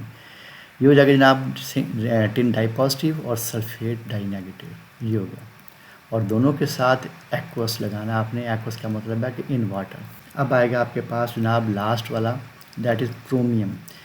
क्रोमियम की जो क्रोमियम सल्फेट है बेसिकली हम उसकी आयनाइजेशन को स्टडी कर रहे हैं कि ये होगा कैसे।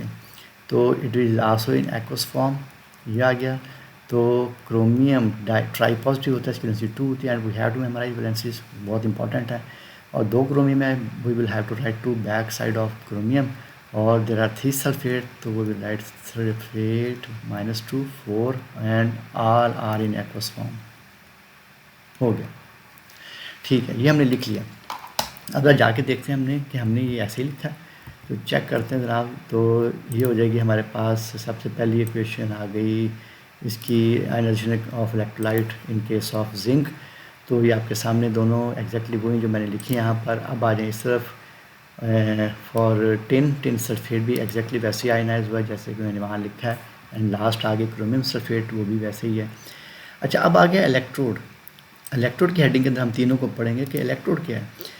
वो पढ़ने से पहले बल्कि आप खुद ही गेस कर लेंगे कि इस वक्त क्या हम पढ़ रहे हैं बेसिकली स्टील की इलेक्ट्रोप्लेटिंग इन ऑल केसेस, यानी zinc electroplating, tin electroplating, chromium electroplating.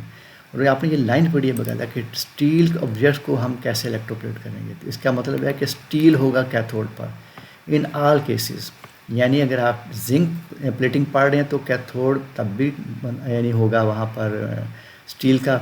और अगर आप पढ़ रहे हैं टिन प्लेटिंग तब भी कैथोड होगा जनाब आपके पास स्टील का। और जब आप क्रोमियम प्लेटिंग पढ़ेंगे तब भी आपका कैथोड स्टील का ही होगा। यहाँ पर तो चेंज कोई नहीं है। अब यहाँ पर चेंज क्या है, यहाँ पर चेंज भी आप खुद ही समझ जाएंगे। जब आप पढ़ रहे हैं जिंक प्लेटिंग तो डेफिनेटली एनोड जिंक का ही होगा।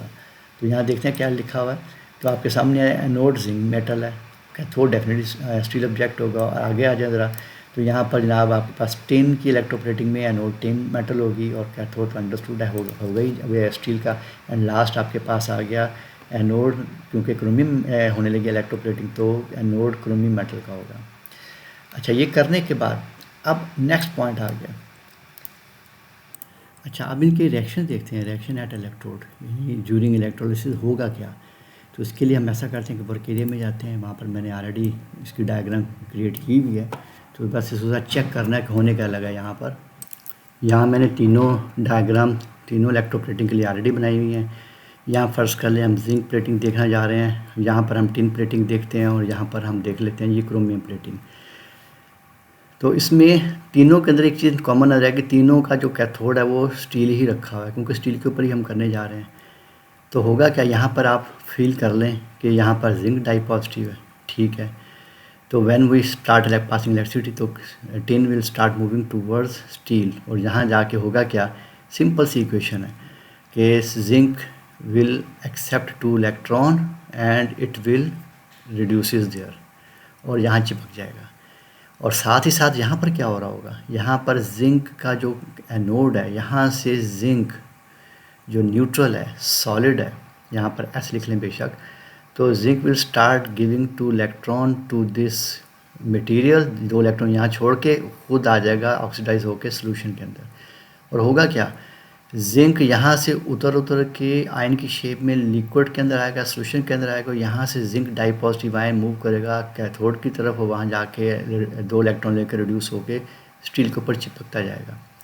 तो दूसरे अल्फाज में होगा क्या, यहाँ से जिंक उतर के स्टील के एनोड के कैथोड के ऊपर जाके चिपकता चला जा रहा है।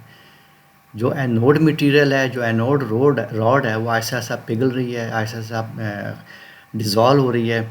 और ये जो आपके पास कैथोड है, स्टील का जो ऑब्जेक्ट वहाँ रखा हुआ है, वो ऐसा ऐसा उसके ऊपर एक लेयर बैठ रही है इसी जिंक की। अच्छा, अब आगे देख लें इधर। तो दूसरे राज में हमारे पास 2 किस्म के यानी हुए रिएक्शन। एक हुआ एट एनोड पे क्या रिएक्शन हुआ, चेक कर लें इसको वंस अगेन। एनोड पे Zn solid, Zn di positive plus 2 electron, और इसको हम लिखेंगे एक्वस। इसको भी बेशक एक्वस लिखने की ज़रूरत नहीं, लेकिन जिंक को सॉलिड ज़रूर लिखेंगे। और एट कैथोड क्या होगा, कैथोड के ऊपर होगा जनाब ये जो आयन बने होंगे लिक्विड के अंदर, सोल्यूशन के अंदर, वो जाएंगे Zn डाई पॉजिटिव 2 कैथोड पर, 2 इलेक्ट्रॉन लेकर वो हो जाएगा जनाब सॉलिड, न्यूट्रल हो जाएगा और ये एक्वस में ही है, ठीक है। ये तुम्हारा हो गया यहाँ पर स्ट्रेट फॉरवर्ड। अब आ जाएंगे नेक्स्ट पोजीशन पर। टिन प्लेटिंग देख लें। टिन प्लेटिंग में क्या होगा कि ये जो आपका एनोड है ये टिन का बना हुआ है और ये सॉलिड है, और यहाँ पर टिन आइंस हैं, लेकिन हम दिखाने के लिए सिर्फ एक ही दिखाएंगे, टिन डाई पॉजिटिव। सल्फेट फिलहाल दिखाने की ज़रूरत नहीं ऐसा, क्योंकि इसमें यहाँ पर कहीं भी इसकी कंट्रीब्यूशन नहीं है। है तो लाजम है उसकी कंट्रीब्यूशन भी, लेकिन फ़िलहाल यहाँ पर सिर्फ टिन के साथ मामला चल रहा है। तो अब आएगा एट एनोड। एनोड पे क्या होगा, एग्जैक्टली सिमिलर जो कि आपने जिंक में पढ़ा है। टिन यहाँ पर एक एटम, हम एक एटम की बात करेंगे, 2 इलेक्ट्रॉन इस एनोड पर छोड़कर हो जाएगा जनाब टिन, हो जाएगा सॉलिड। सॉलिड से होगा क्या, ये बन जाएगा टिन डाई पॉजिटिव, 2 इलेक्ट्रॉन वहाँ छोड़ेगा और हो जाएगा जनाब ऑक्सीडाइज हो जाएगा, ये एक्वस में चला जाएगा। और एट कैथोड क्या होगा, एट कैथोड, ये यहाँ पर जो टिन मौजूद है डाई पॉजिटिव वो जाएगा कैथोड पर, 2 इलेक्ट्रॉन लेगा, टिन डाई पॉजिटिव, और यहाँ लिख दें एक्वस, और वहाँ से लेगा 2 electron and it will become neutral हो जाएगा और सॉलिड हो जाएगा। सम टाइम कुछ लोग यहाँ पर 0 भी लिख देते हैं, तो मतलब ये है कि there is no charge on tin, now it is neutral, तो ये भी ठीक है, गलत नहीं है। फिर आ जाएगा यहाँ पर जनाब लास्ट क्रोमियम की इक्वेशन भी एग्जैक्टली ऐसे ही है। यहाँ पर ये जनाब आपका जो एनोड है that is made of chromium, solid chromium होगा यहाँ पर, और यहाँ क्रोमियम आइंस होंगे जिसको हम फिलहाल तो सिर्फ एक ही यहाँ रखेंगे, क्रोमियम ट्राई पॉजिटिव। इतने सारे लिखने का फ़ायदा कोई नहीं, क्योंकि समझाना है तो समझाने में इतने भी काफ़ी हैं।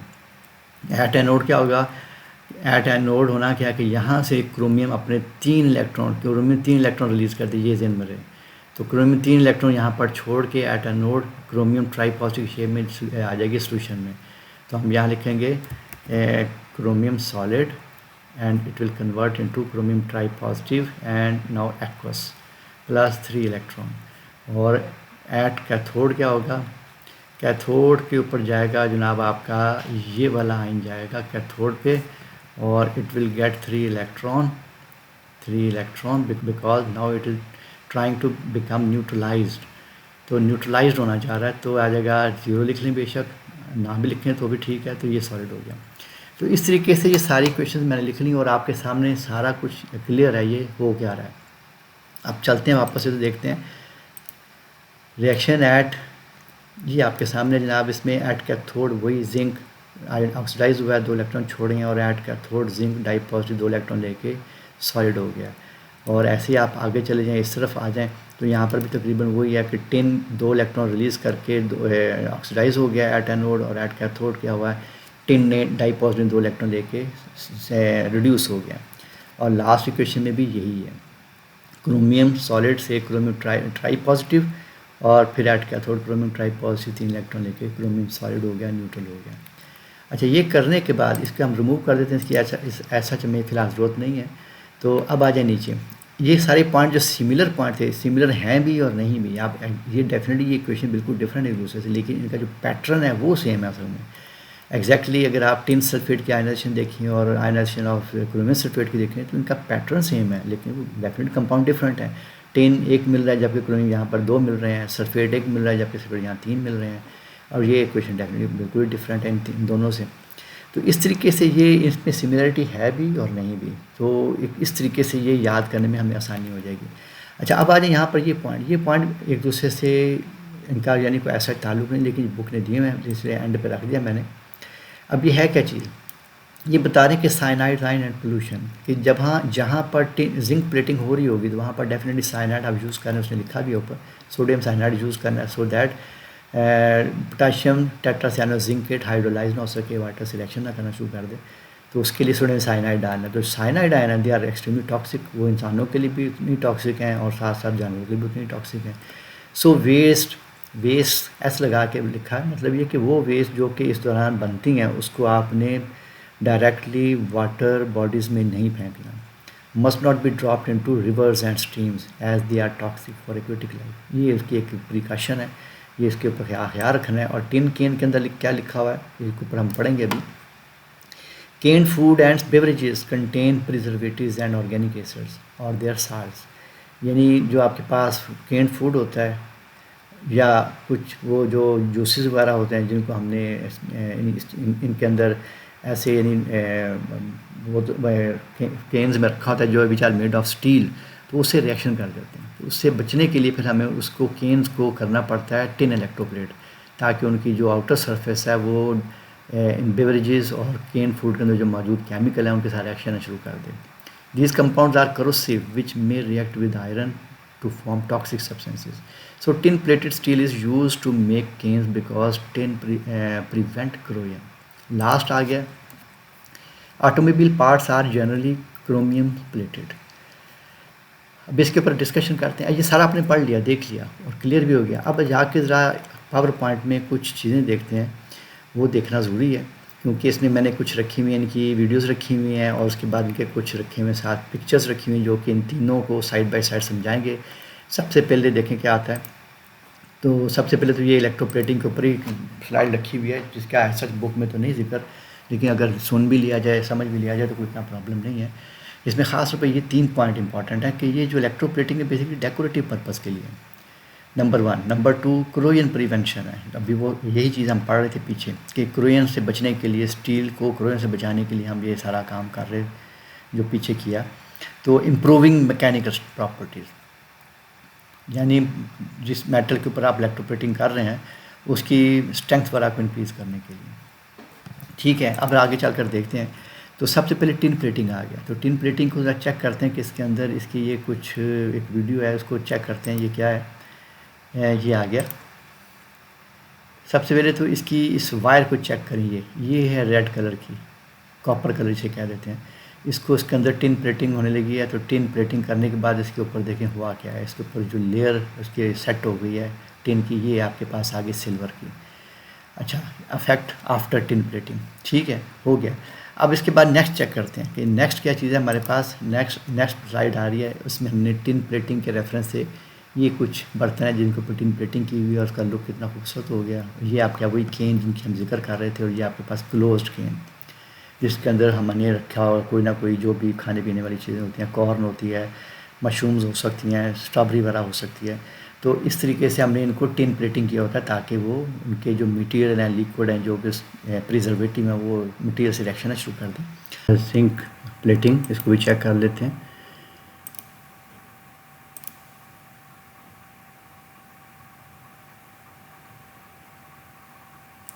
जिंक प्लेटिंग को गैल्वेनाइजिंग भी कहते हैं, इसी वजह से यहाँ पर आपको गैल्वेनाइजिंग का वर्ड यूज़ हो रहा है, नज़र आ रहा है।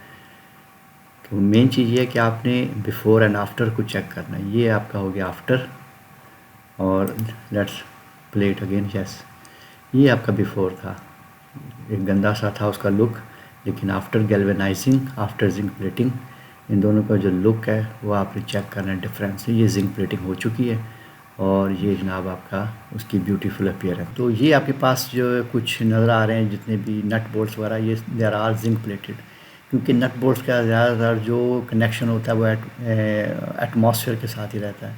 तो एटमॉस्फेयर अटैक से बचाने के लिए उनको जिंक प्लेट किया जाता है so that they may not क्रोड। तो अब आता है नेक्स्ट। तो नेक्स्ट के लिए हमारे पास एक क्रोमियम प्लेटिंग आने लगी है, तो इसका ज़रा चेक करते हैं। ये आ गया। अब ये रॉड है जिसमें डालने लगा है, और क्रोमियम प्लेटिंग के बाद इसकी शेप देखनी है आपने। ये देखिए कितना खूबसूरत तरीके से इसकी हो गई है प्लेटिंग। अब आता है नेक्स्ट। इसके कुछ जनाब हम देखते हैं, ये क्रोमियम प्लेटिंग कुछ अप्लाइंसेस हैं, इनको चेक करते हैं ज़रा। ये ऊपर स्पेशली ये वाली और ये वाली, ये दोनों का ताल्लुक तो पानी के साथ डायरेक्ट रहता है। ये आपका टैप है जिसमें हर वक्त पानी गुजरता रहता है, और ये भी टैप ही हैं सारे।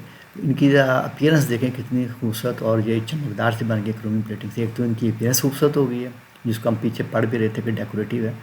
एक तो डेकोरेशन होगी, और दूसरा ये कि ये इनकी प्रोटेक्शन भी होगी। और तीसरा जो फोटोग्राफ है वो आपके पास नज़र आ रहा है, ये टायर का वो पार्ट जिसके ऊपर टायर लगाया होता है, इसको भी उन्होंने क्रोमियम प्लेटिंग की हुई है, क्योंकि इसका ताल्लुक भी, क्योंकि रोड से ऊपर मूव करना होता है, कंटिन्यूसली मूवमेंट चलती है, पानी के साथ से कॉन्टैक्ट रहता है, तो ये भी कहीं क्रोड ना हो जाती, इसके लिए इसको भी क्रोमियम प्लेटिंग की जाती है।